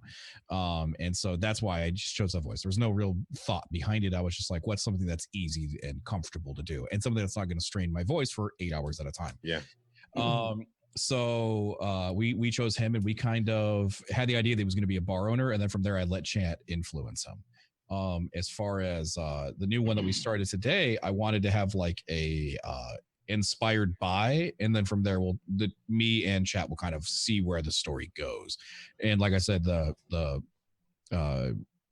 Jim Raynor from StarCraft, and very law abiding, but isn't he's about doing the right thing, not necessarily about doing the law. And then McCree's just, more for the flair of his voice. So he kind of always goes up and down whenever he says something. And so then from there, we that's kind of where we started with that. So as far as where they're going to, go ahead. Oh, go ahead. No, keep going. Oh no, I was just going to say that's pretty much where I get the inspiration from. Is I select where their roots are going to start, and then we grow from there. So you mentioned like picking voices that you can do for 8 hours at a time. Do you guys have methods of, like warming up your voice, or, I guess like making sure that you don't strain your vocal cords? Because I got into role playing with Grand Theft Auto, and I had a ton of different characters. I had a blast, and chat, loved it. But I really like I strained my voice, and I like streaming like a month later, it was still like my vocal cords were irritated and hurting every single day from it. And so you guys have any tips for that? Yeah, I mean, using your voice is kind of like working out. I like to say you need to warm them up, because if you don't, you're just going to strain them like really fast. So a lot of singers do this as well. I mean, drinking tea with honey and or mint tea with honey, black tea with honey, putting some Hall's medicine in it, letting it like, be a part of the actual liquid and drink it is really good for your throat. And stop drinking water with ice in it. It's bad. It's not good. Not lukewarm, don't do that. But room temperature water is very, very good. So if you got some bottled waters, that's, instead of putting it in the fridge, put it in like your pantry, because it's kind of cool in there, right? So you still got that little chill. But yeah, that's really good. And a good concoction to bring your voice back if you lose it is apple cider vinegar. So make it extremely hot. Don't drink it extremely hot. Let it warm down a little bit, and pour a little bit of honey in it. And man, if your voice is not there, it'll bring it back immediately. It does not taste good. It's not that bad. You get used to it. It's like drinking your own sweat. But it's I do that all the time. Man, just lick the upper lip and just. But yeah, that definitely the warm ups and the cool downs. Those are actual things. And when you pick voices, I do voices like I got an. It's just funny because it depends on the game I play where a new character comes up, because I normally do the Deckard voice, or like I got this guy named Mr. Skinner, who's part of SOS.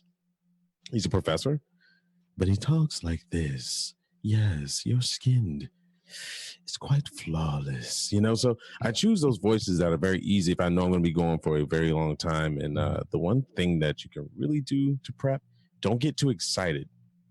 Get closer to your mic. And I think when we're role playing, we tend to do this a lot, and we start to have to like get louder, and that's when you're stressing your voice when you don't think you are. Oh no! That's one of the reasons why I turn off my cameras, because when I start role playing, I put my mic right here. Ooh, tell me more. Yeah, that's perfect though. That the less you strain your voice and the closer you get to your mic, the more they can hear it. And the people in game can definitely hear you, by the way, because the sound is probably like banging on their end. So you always have to prepare for that. But anyway.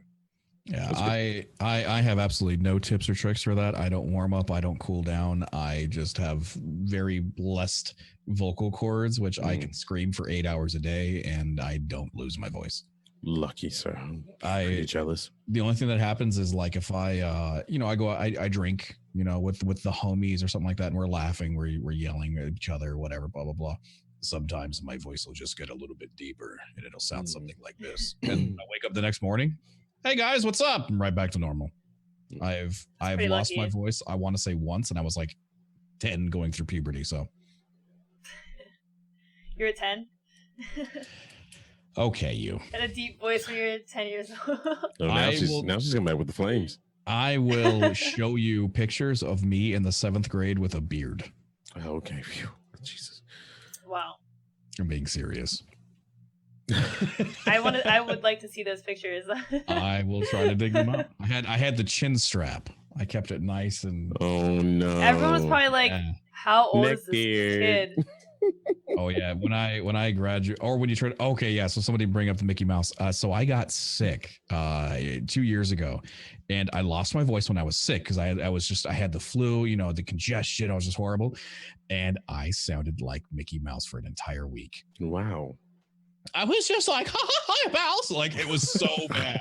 Is there any like clips? Clips running around back then. Probably. I could probably find a clip somewhere, but yeah, it's so bad. Oh my goodness. Loco, talking about somebody that doesn't lose their voice. We're going to someone that always loses their voice. So how are you preparing for this? Because a lot of chat, what you guys don't know is your vocal cords are very serious. You can lose them over time, and they can polyps and all kinds of weird stuff can form in your throat. What are you doing now to prepare for that? So I'm not preparing for it, but like to prevent it, I should say. Yeah. So after I played GTA, this was like back in like I think like April or something, and for like a long time afterwards, I just had irritation, and a lot of it has to do with the way that I normally speak, and I still have problems with it today. But these headphones are slightly noise canceling, so when I switched these headphones, I started talking louder so that I could hear myself, and over time, now my baseline talking voice is much louder than what it used to be. I used to like talk like this, but like I literally can't anymore. So the whole GTA with the role playing, it was also like we did a big Saint Jude thing where I was singing a lot, and I'm not sorry about that. I'm not good at singing. So I eventually went to the doctor and got I got like a scope that went to my vocal cords. It was the weirdest thing ever. It like goes through your nose. Oh God. Down the back of your throat. They like spray something and they stick this thing up your nose and down the back of your throat. Do you feel it? Are you conscious? Oh, you feel it. Yeah. Dude, yeah, you're sitting there. You're sitting there. During it.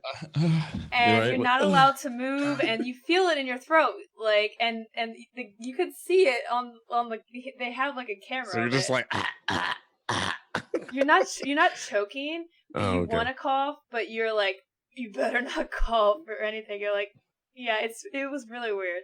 And it felt weird like hours afterwards. But he basically saw that there was like pre-polyps, which it basically means if you continue down this path, you might have to get surgery. You could get permanent damage.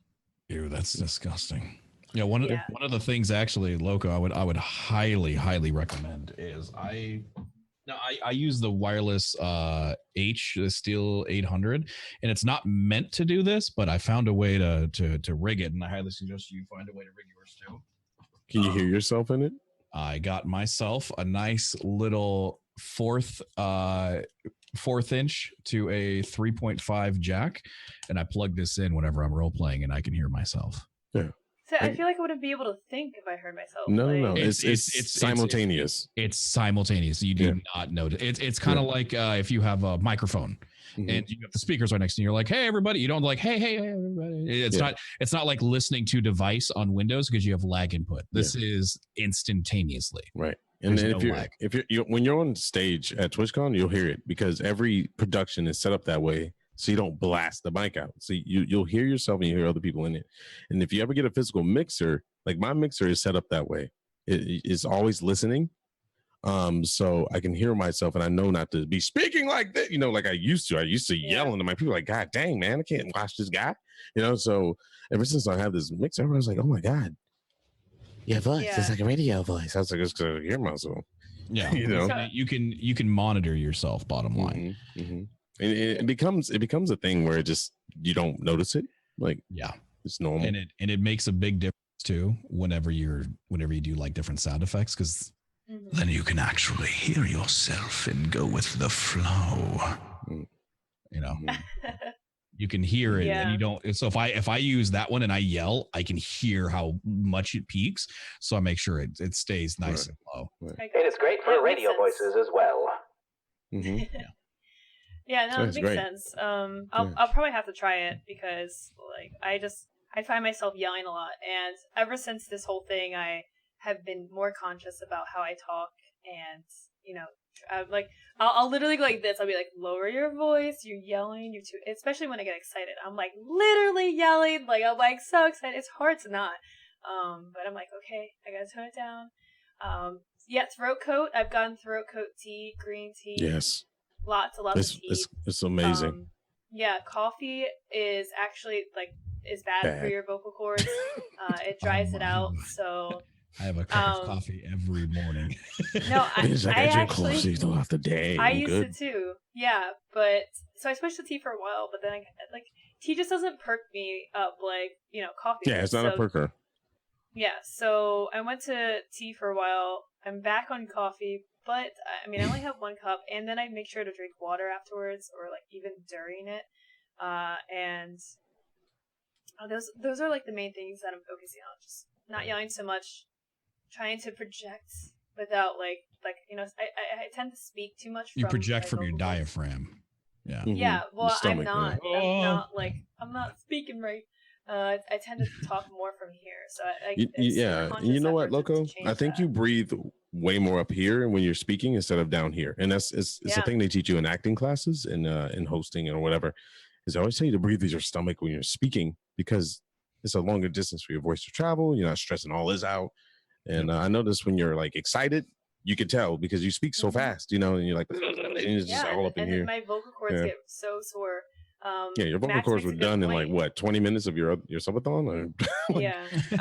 Done.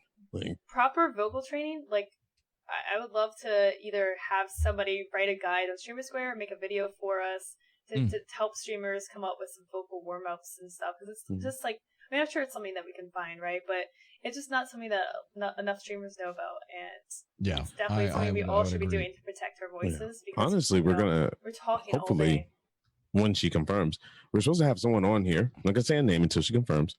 That can really, really speak on that, Logo. That's my guardian angel when it comes to speaking and keeping the voice good. So when if she does confirm, well, she did confirm it. We just got to get a date for her, right? So we know it's a her. Yeah, I can already say the name. I can say the name. I mean, yeah, but I'm just saying, what I'm saying, she could write the guide, or she can write something up, and give it to you guys. You guys can put it up, whatever you want to do. But she'd be more than happy. I think I might breathe very properly when it comes to speaking and such, just by pure coincidence, because again, I don't strain my cords, and every single morning I wake up, I do my morning routine. I will press start stream. I will then make coffee, and the first hour is me sipping on coffee. I do the exact wrong things, and I'm still. And I think I just breathe. Do you drink coffee while you're streaming? Yeah. While you're, Oh yeah, I finished this cup. I finished my Bell cup about an hour before we transitioned over here. I will literally sip on it throughout my entire stream. My coffee goes cold before I finish it. I guess you're really fortunate because not only are you talking all day, but then you tack on role playing where you're changing your voice. I just I just can't do it anymore. I used to do all these crazy characters, and then I just I literally cannot. Anymore. You also choose characters where I hurt myself inside when you speak because I know it's so hard on your voice. Your Mortimer gotta be killing you. And in the chat, you're not helpful because you guys Mortimer, and I'm like, guys, can I hear the Mortimer voice? I have not heard this actually. Hey get real close to the mic when you do it. Hey how's guys. everybody doing? I'm Mortimer. That's my name. What's your name? That's her line. Hi, I'm Mortimer. What's your name? I heard it 50 times on stream. Isn't that the same exact? Isn't that your? Thank you for the new sub. Isn't that your the Grumpy Cat? I haven't. Isn't that your Grumpy Cat voice? Yeah, no, but you different. still have the there's- same sub song, No. which gets stuck. You changed it? No, it's back, no, the dude. sub song's still there. It's back, man. It was gone, and that was back. I hate And she that. does the little. I'm in love with the loco. When she got that, I was like, I hate you. I hate you. Because later in the, I'm grocery shopping and I just to her shopping to her show. I'm like, Dude, were you grabbing baking soda, please? oh, God, right there. Baking soda. Oh man, I hate that sub song. I thought it was pretty cheesy too. I cringed when I first heard it, but then it got catchy, and I was like, I hate her too. Mm-hmm. Jesus. And then I look for her to dance. If she doesn't dance, I get pissed. Like if she's not doing her head bop, I'm like, okay. Oh, I usually do.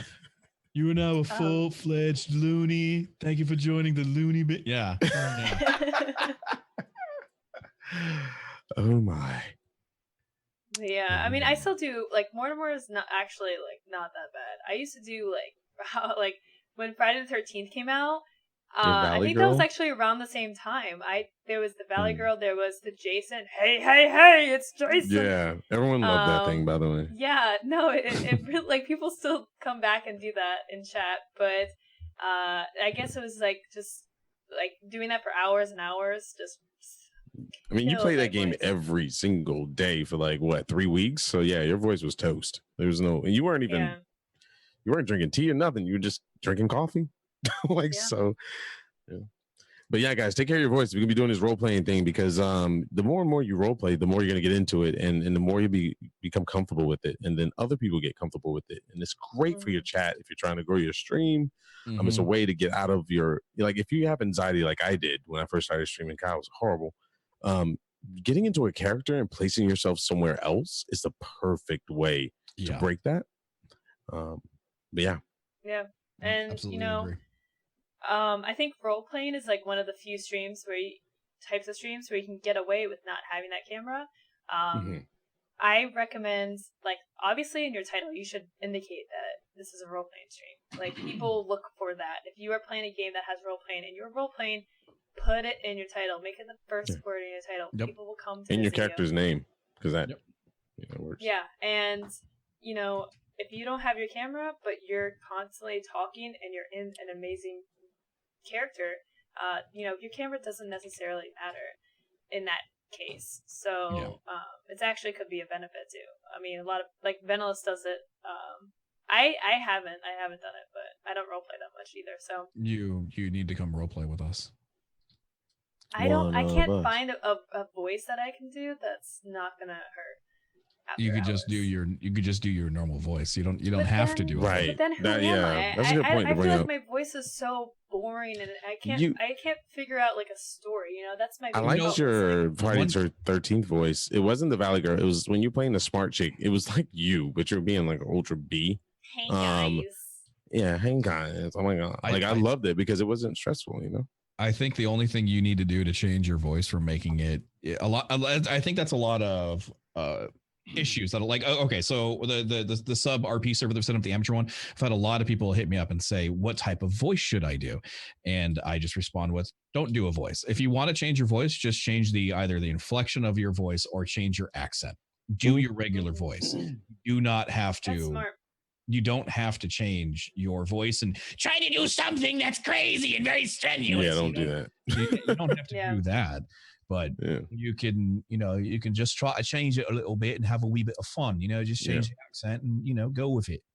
It doesn't have to be a completely different. Accents, but yeah, no, that's like a really good point. I didn't even think about that. Like, or get yourself a voice changer and put it at a decent. Don't put it at something crazy, but put it at a decent thing and talk with it. Oh yeah, voice changers are very. That way you're not stressing your voice at all. You just go with the flow. So are voice changers common in role playing, or are they looked down on, or are they? Some of them are. It depends. Some of them are perfectly okay. If you, for instance, like there's a few that have it so it's a female voice. If they want to play a female character, they don't have to try to do a crazy strain on their voice. They'll just boop, I'm a girl now. And those are typically okay, but we don't typically the ones that are you turn into Optimus Prime are looked down on. You know, Yeah, they don't want the crazy sound effects, but if you change your voice a couple of octaves, it doesn't really matter. Gotcha. Right, like you know, you could turn it down and turn it up. Like with your Mortimer, you could fix that problem instantly by just getting a mixer and turning the bass, you know, up a little bit, or turning whatever down. And like there's plenty of stuff. Like for instance, my voice right here is normal voice, but if I use this one, which is just a little bit of bass taken out of my voice, suddenly I can start to do the Joker just a little bit better because he's a little bit more nasally. No, and it's you don't have to go crazy far. That's my exact setting, but with my bass turned down. So you guys mentioned physical mixers. Do you guys know of any software solutions that can do these kind of things? Maybe things that are free, you know, for people that don't really have the budget to go all out for this kind of stuff. Free software.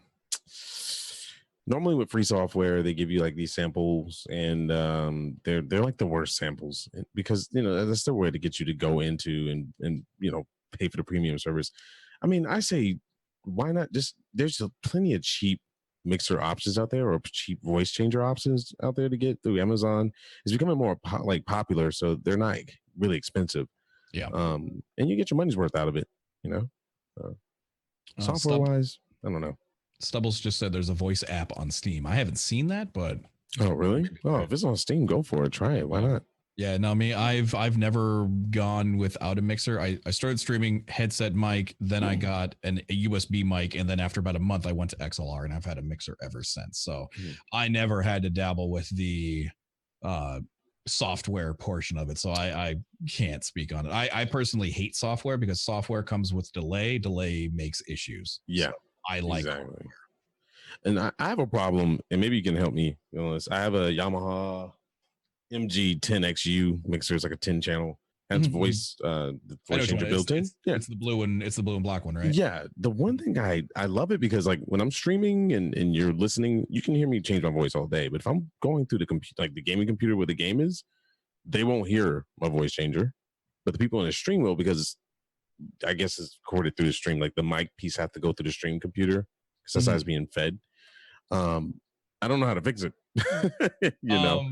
We can look at that after stream. That's a bit more of some stuff, but yeah, I the way I have mine set up is essentially I have my mic go into it. I have my auxiliary sent over here. But ironically, I hate software, but I control the PCB on my UX2 via software. So whilst I'm clicking a button, I'm just telling the firmware on this thing what to do. So instead of hitting a button, I'm hitting a picture. Interesting. So for me, you got to send your auxiliary, but I don't know. I know I think Flynn actually has your same exact one. So okay, cool. I can take a look at it easily. Easily. Jason says Clownfish. Morphvox. Oh, Clownfish. Yeah, Clownfish is not that great. The voice kind of in the beginning when you first use it, it syncs up and then it lags off and then it cuts off. Unless they improved it, but it's more of like a Skype thing than you know. Jay Stubble says Morphvox Pro $39.99 on Steam.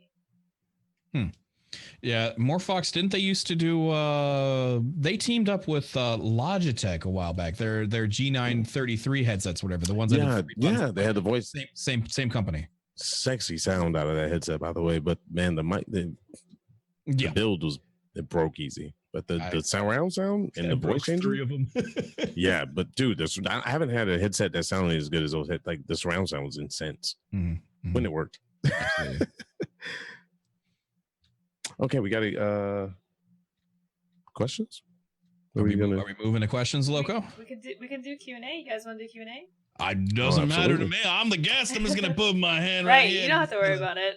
Yeah. I see a lot of questions coming in. So if you guys have any questions, either for Ben or all of us about role playing or anything in general, anything that we've talked about, we will do our Q&A sesh. So feel free to ask, and I'm plugging questions right now for you guys. As many questions as we can.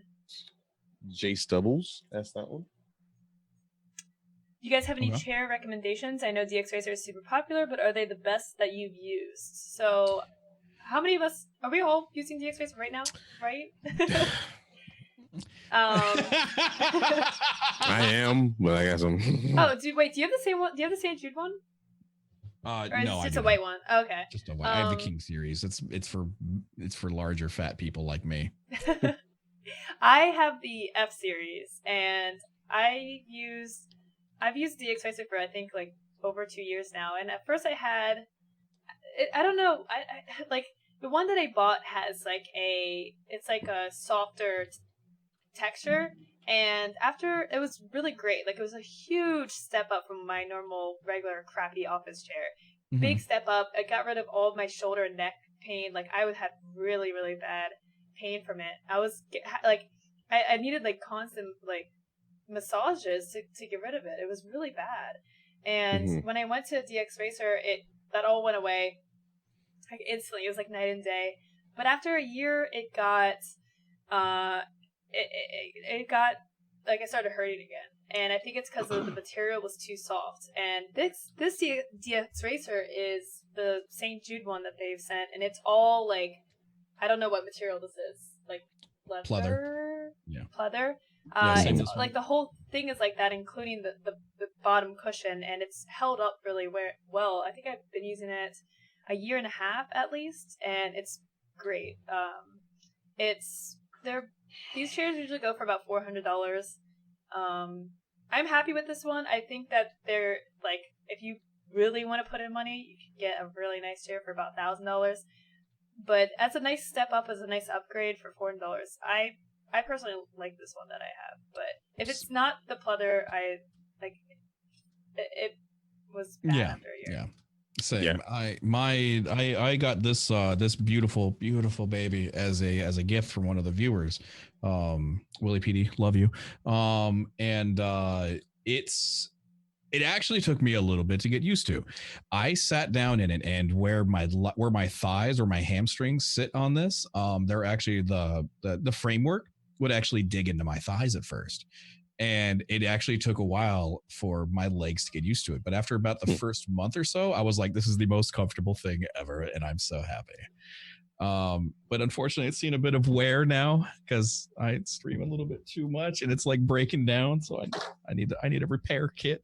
How long have you had it for? 2.5 years, 3 years. It's seen its wear. It served its time. These chairs last about 2 years, 2.5. Yeah, I mean, they love theirs. I don't like mine. The reason why is because I got it. This is a gift from a streamer, and thank you. Like, I mean, I couldn't afford it back then at all, and I think I was way more happy to have one because back then it was a statement, right? Like, you're gonna be a streamer, I'm a real streamer now, baby. And I sat in and I was like, oh, this was like my car, because it was built like my sports car back then. Rip it. But now, I think my butt ate the cushion or something. I don't have the pleather one because it looked pleather on the website, but it's not. And it's worn down like completely. Like the cushion in the seat's gone. And I'm like, instead of my back being, supported, my back is sinking into it, So now I'm like the Quasimodo. And then my arm are like starting to peel, and it's just I'm ready to see what the new ones are like. Cause these are just pretty old. I mean, it did its thing. I don't know. Yeah. But there's other chairs out there. Yeah. Like I think clutch chairs and just thousands of them. They're coming from, I think these were like one of the first ones that did these. I don't know. Yeah. Chef says, is there a limit of characters you should have, or can you keep adding more? I guess talk about role-playing characters. Role-playing characters? Oh no, sky's the limit. Sky's the limit. Yeah. Sky's the limit. The one thing I would recommend that you do, which is something that I've started doing, is don't forget your characters, write them down. I just for the sake of I run a D&D, and it's not really role play for the sake of what I'm doing on stream, but I will try to give some of the characters voices and so on and so forth. And we had to take a break for like 6 weeks just because of life and so on and so forth. And they ran into a character, and I legitimately was like, I don't remember what this guy sounded like, because so I just gave him the lab voice, and I was like, oh, hello there, adventurers. And it's that will happen. if you create too many characters and you don't write down their quirks, their flaws, their things that make them tick, and so on and so forth. So the larger that your roster gets, I'd recommend you start keeping track of your own roster. Otherwise, something that was really good that you didn't have a time to shine may fall through the cracks. Good point. Next question from Wonderboy. How do I get my wife into roleplay? She thinks it's lame. Well, Ben, you have Miss Flynn, but I mean, she's a gamer, but does she do role-playing on her streams? No. She never has, and she's actually getting ready to. That server that I mentioned earlier, she's going to be head adminning it and is going to be taking her first dive into RP with that server. So the best way to get your wife into RP, diamonds, is probably my first guess. Diamonds.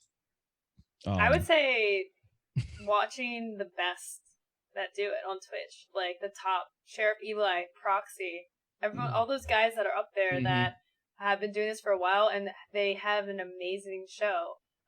So show her, what everyone's doing, and I mean, if she's like, open-minded, like if she's into gaming at all, I mean, she'll probably see the value in roleplaying too. Yeah, absolutely. Yeah, that's a good point. I'd say, like, ease her into it. If you're I don't know if she thinks you have a great sense of humor. Hopefully, I would change your voice a little bit while talking to her one day. Just surprise her with something. If you're out on a date, and be like, "Honey, how was the dinner? Was it wonderful? I spent the whole $30 on you." And if she laughs about it, then that's good. That's good progress. I wouldn't do it all the time, but just kind of ease her into it, and maybe that'll get her into watching it. And next thing you know, maybe she'll spring a voice on you one day, and you're just like, "Oh, got you." Draconic says, as role players, do you find yourself putting a little bit of yourselves into your characters, or do you try avoiding that? I can say yes. Leb definitely has many different traits of Ven inside of his general character. His raw sexuality, I would say, definitely. His confidence is definitely yes, some of it will seep through. I think the difference, a good thing to do with when it comes to creating characters is essentially you let a different portion, an alter ego of yours, just let loose. And some part of you wants to be a kid and, eat candy all day. Well, make a kid that loves to eat candy all day. You can embrace that inside of a character. Maybe you have the guy that wants to be the law-abiding citizen and so on and so forth. Well, let him shine, won't you? Yeah, I mean, I feel like you have to let some part of you into it, right? Like that's how you get into it, and that's how you draw from experience when you're gonna have these conversations and these quirks and stuff, and and it's not something that's like, oh, should you or should you not? I mean, your role playing can be like literally whatever you want, and it could be as like a mundane person or super crazy. It's honestly like where your imagination goes. I think the most fun thing to do is, don't be afraid to write down a short story. And if you have a chat with you, if you're streaming, don't be afraid to have them be involved and be like, hey, guys, this is, I don't know, Leb, and he's a romantic and, blah, blah, blah. And because that'll help you remember, number one, because the chat's going to tell you. And number two, you're developing this story. And the great thing about RP is you can get on RP, like especially GTA, right? You'd be like, I don't know what I'm going to be doing today. Jeez, I hope somebody comes up with something. And then something just happens. And then your character will develop a personality from that. And aside from what Loco says, I like to pick personalities that I'm not. So I might have a character as a jerk. Obviously, I'm not a serial killer, but I like having one. It's because, it's a side that I'll never, ever, ever, experience. But I like seeing like Dexter or whatever, characters like that, or Hannibal Lecter. Those are great characters in movies. And bringing that character alive is really fun. So don't be afraid to experiment. Yeah, absolutely. Next question from GRG Assassin. Do you guys use one or two PCs for streaming? Two. Everyone, it's not needed, but it's definitely. It is. Yeah. It is one of the things where I would say about a year and a half ago, 2 PCs was absolutely necessary. Mhm. With how much now multi-threading is really just kind of where CPUs are right now. Now it's not super necessary, but it's only a matter of time before Arc 2.0 comes out, which is pure CPU based and hogs all of your resources All up, of it. and then you'll need a second PC again. Mhm. Yeah. I think technology has caught up to the race, and it's only a matter of time before the race catches up with technology again. Yeah. And I say only touch that idea if you're kind of well, your definition of successful on Twitch and plan on doing this for the long run, because it's expensive, man. I mean, Yeah. not only are you having to take care of one computer, you now have to take care of two, and then you have to worry about the audio, and then oh man, it was a pain in the butt. But once you learn it, you'll love it. Like seeing your CPU at 9%, oh god, it's like I'm an 8.4 on my streaming PC right now. yeah, that is when your everything happens. Like your screen quality is not pixelated, because we used to have to deal with like sponges on the screen, right? In high energy areas, and now just smooth, and people enjoy your streams a lot more. But be prepared to do something like that. Don't just jump in. Look at guides, ask questions. There's a great guide on Streamer Square. Yeah, there you go. It is. Streamer Square is the perfect. I mean, we're not plugging this because we're the show.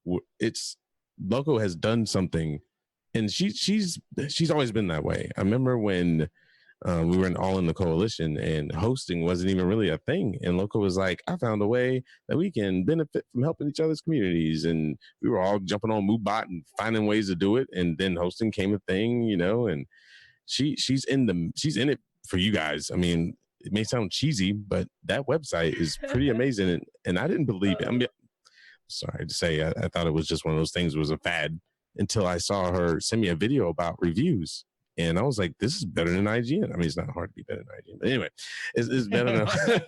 but no, it's actually better than IGN. All right, enough of the comments. But there's a guide on Streamer Square for a 2PC setup that Venalis actually made himself. And there's a video that accompanies it. So it's really helpful if you guys are looking for a 2PC setup. But it's not something that you want to really get unless, like, this is... Like, either you have extra money to do so, or this is becoming a very serious thing for you because, you're buying another $2,000 PC, and it is work to set it up too. So it's a serious step. It's not. I mean, it's like, okay. So there's two routes that you can go. We have the streamers that buy $10,000 PCs. They have one PC. That's it for everything, and then you have the streamers that go to 2PC setups, which are usually like, I would say like I've spent probably $2,000 each on each. So it's more cost effective, I would say, for a 2PC setup, just a little bit more complicated. And another thing as well is do not be afraid to use one very strong word, which is recycle. My stream PC is my gaming PC from 8 years ago. Like it is, I started stream on this one and I was like, I need to get a second PC. So what I did is over time, when I would replace the motherboard and then I'd have to replace the CPU and then the RAM and so on and so forth. The next thing I know, the only thing I needed to put together a stream PC was a tower because I just had so many parts left over. So I slapped it together and I didn't even worry about setting up a fancy audio and mixer and so on and so forth. I just got an optical cable, which is a neat little trick. You can run optical out into optical in, set PC number 2 to listen, and you're done. Like you don't have to invest a large amount. My stream PC right now is worth about $200, and I run 1080, 60 frames a second on it. Nice. Definitely cheaper than mine. But I looked at the wrong. I looked at ammunition guy was just like, so I was like, I need this, I need this, I need this. I didn't need any of that stuff. But I have it. So I think the biggest thing about 2PCs, and this is real quick, is when your stream is acting up and you have to restart your PC, you can stay live. And God, that feels good. Because having to restart your streaming PC is like the worst thing in the world. Yep. So OBS goes down, you're just like, and there's like for a 2PC setup, you just have the monitor capture, right? Which at first was something I was terrified about. So I was like, oh God, what if something pops up? I don't want to see. but it's actually pretty easy to do, and it's a lot better than having to worry about what are you window capturing or game capturing. Sometimes the risk is worth the like, reward. Absolutely. Yeah. So yeah, you never have to worry about that game that came out that OBS doesn't capture for some reason. Destiny 2 for PC and crash had capture issues. Oh, disgusting. Yeah, so actually, I don't use game capture though. Like, I just turn my stream on. Like, I don't. Maybe I did something wrong. That's right. I don't know. Well, you're on 2PC setup right now, so you just monitor capture everything. I will absolutely. When I got the dual PC, I ran into the same like, oh my god, am I going to show something on stream? And I got my fourth monitor as fast as I could, just so I could have that monitor that I set everything so everything pops up on this monitor. Yeah, the main monitor. Yeah.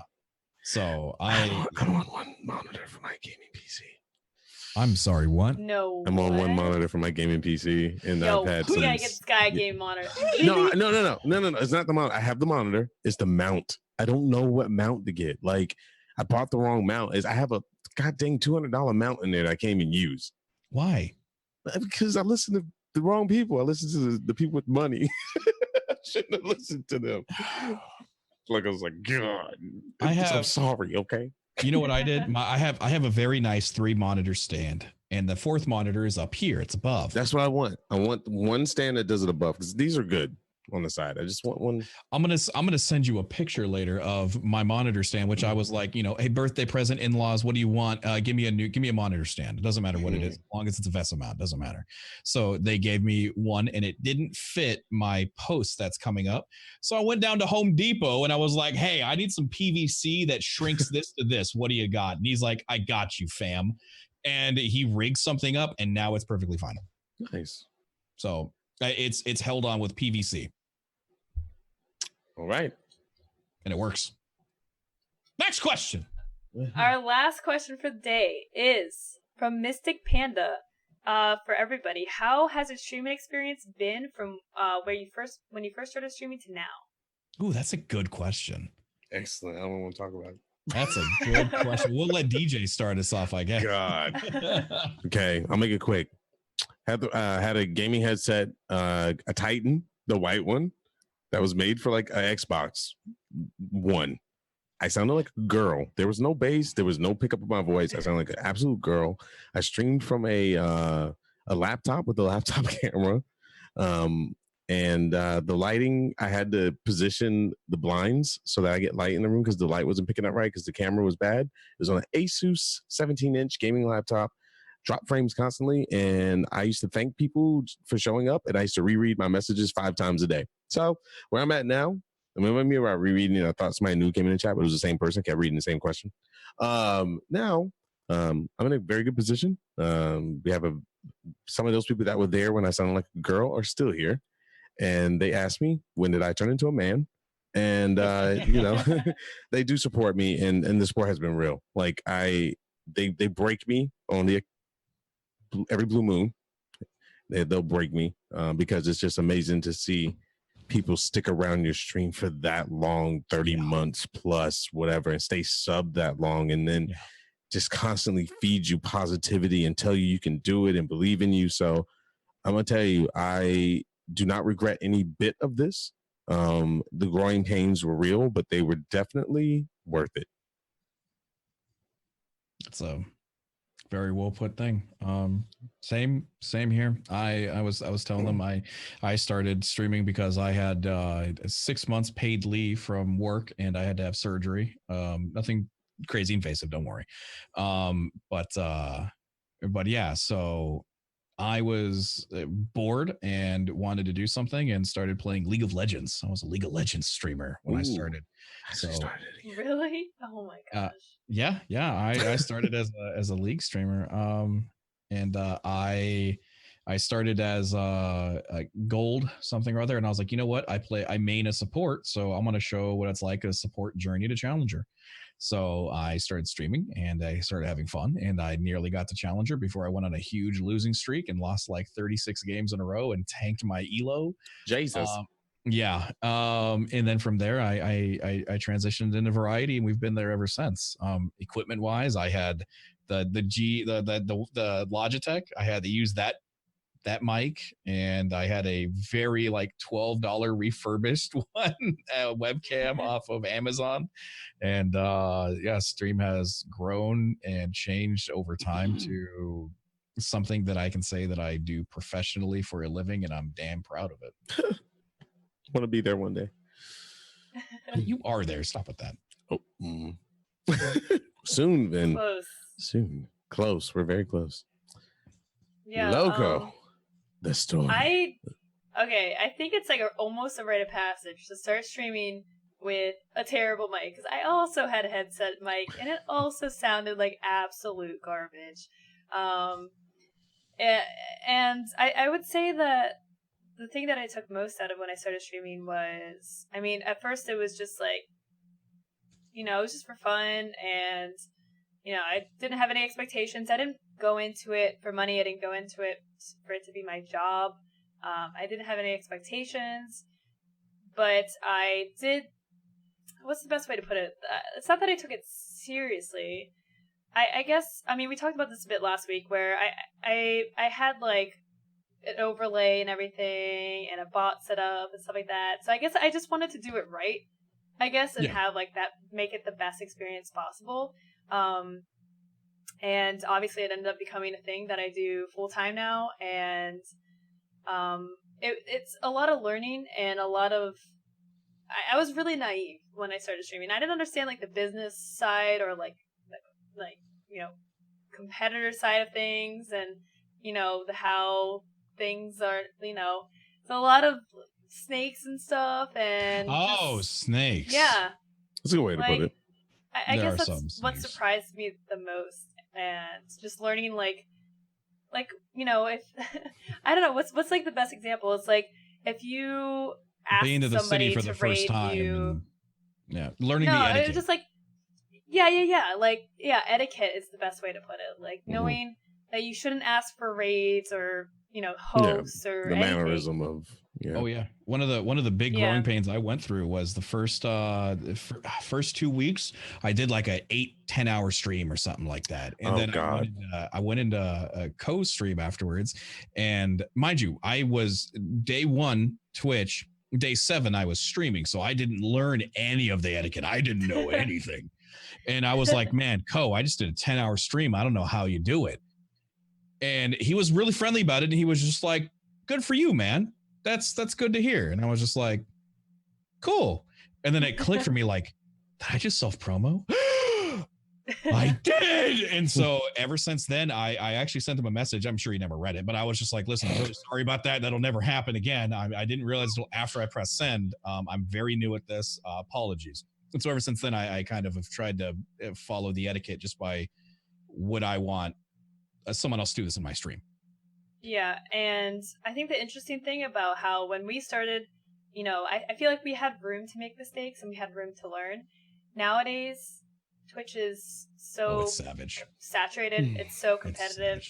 It's like you have to come out of the woodworks having a slick pro everything stream. Like it's really tough. I mean, if you care about it and you want to grow, if you have a crappy mic, if you have a crappy webcam, people aren't going to give you the time of day because there's a million other streamers that they can check out. So, it's harder more than ever to get into it, and fumble like we do. And, plugging the website again, there's a lot of guides on there to help you guys with that kind of stuff, setting up, not only your hardware, but your stream, do's and don'ts, and stuff like that. There's a lot to learn, and it's definitely a lot tougher now. I think it's tough. Well, I'm 50-50 on that. It's a lot easier too because they have a lot of tools available to them right now to do so many things, right? To make money so many ways, and we didn't have that. Like we were literally like, let me take my lunch money and try to buy this video game, and it's not just gaming anymore either. Like back then it was just gaming, and the competition was just like, my God, you have to stream the game weeks later and position yourself right, and now you have so many avenues. You have IRL is just. It's a beast right now, man. You can just sit there and talk about your life or walk outside, and people love seeing you in the sun because most of us don't do it. Or like I was watching a guy blacksmithing the other day, and I didn't even realize I was watching him for so long. He's blacksmithing on Twitch. Yeah. Like, what? It's a 13-year-old kid. Like, Like, you know, so I was into it. I almost up to that guy, you know, and I was like, man, I'm gonna keep checking this kid out. And it's a beautiful thing. But just don't go in very calm and make it a hobby and remember it's a hobby. That's my biggest problem. I don't remember that it's a hobby sometimes. Sometimes I can get real serious about it because it's not because I want to make money. I mean, you do, but you know what I mean? It's more of a passion.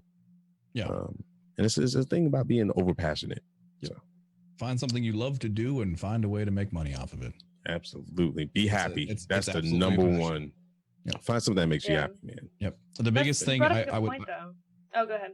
Oh, I was going to say to re-answer the question. You know, how has your streaming experience been from when you started to now?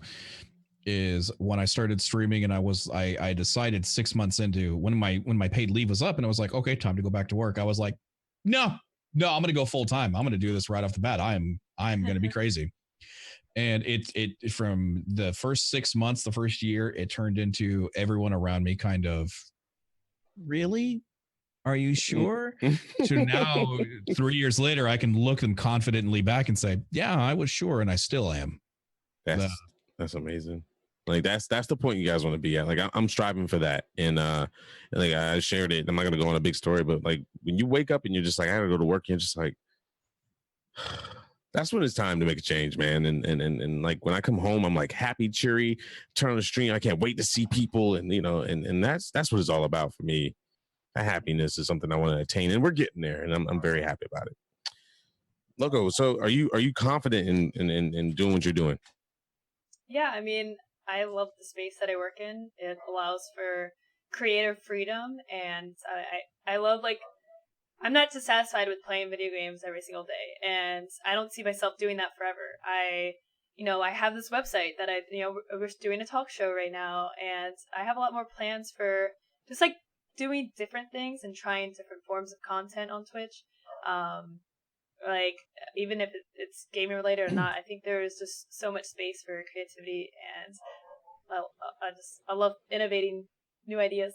So I personally think that Loco is going to be the Oprah of Twitch. The Oprah of Twitch?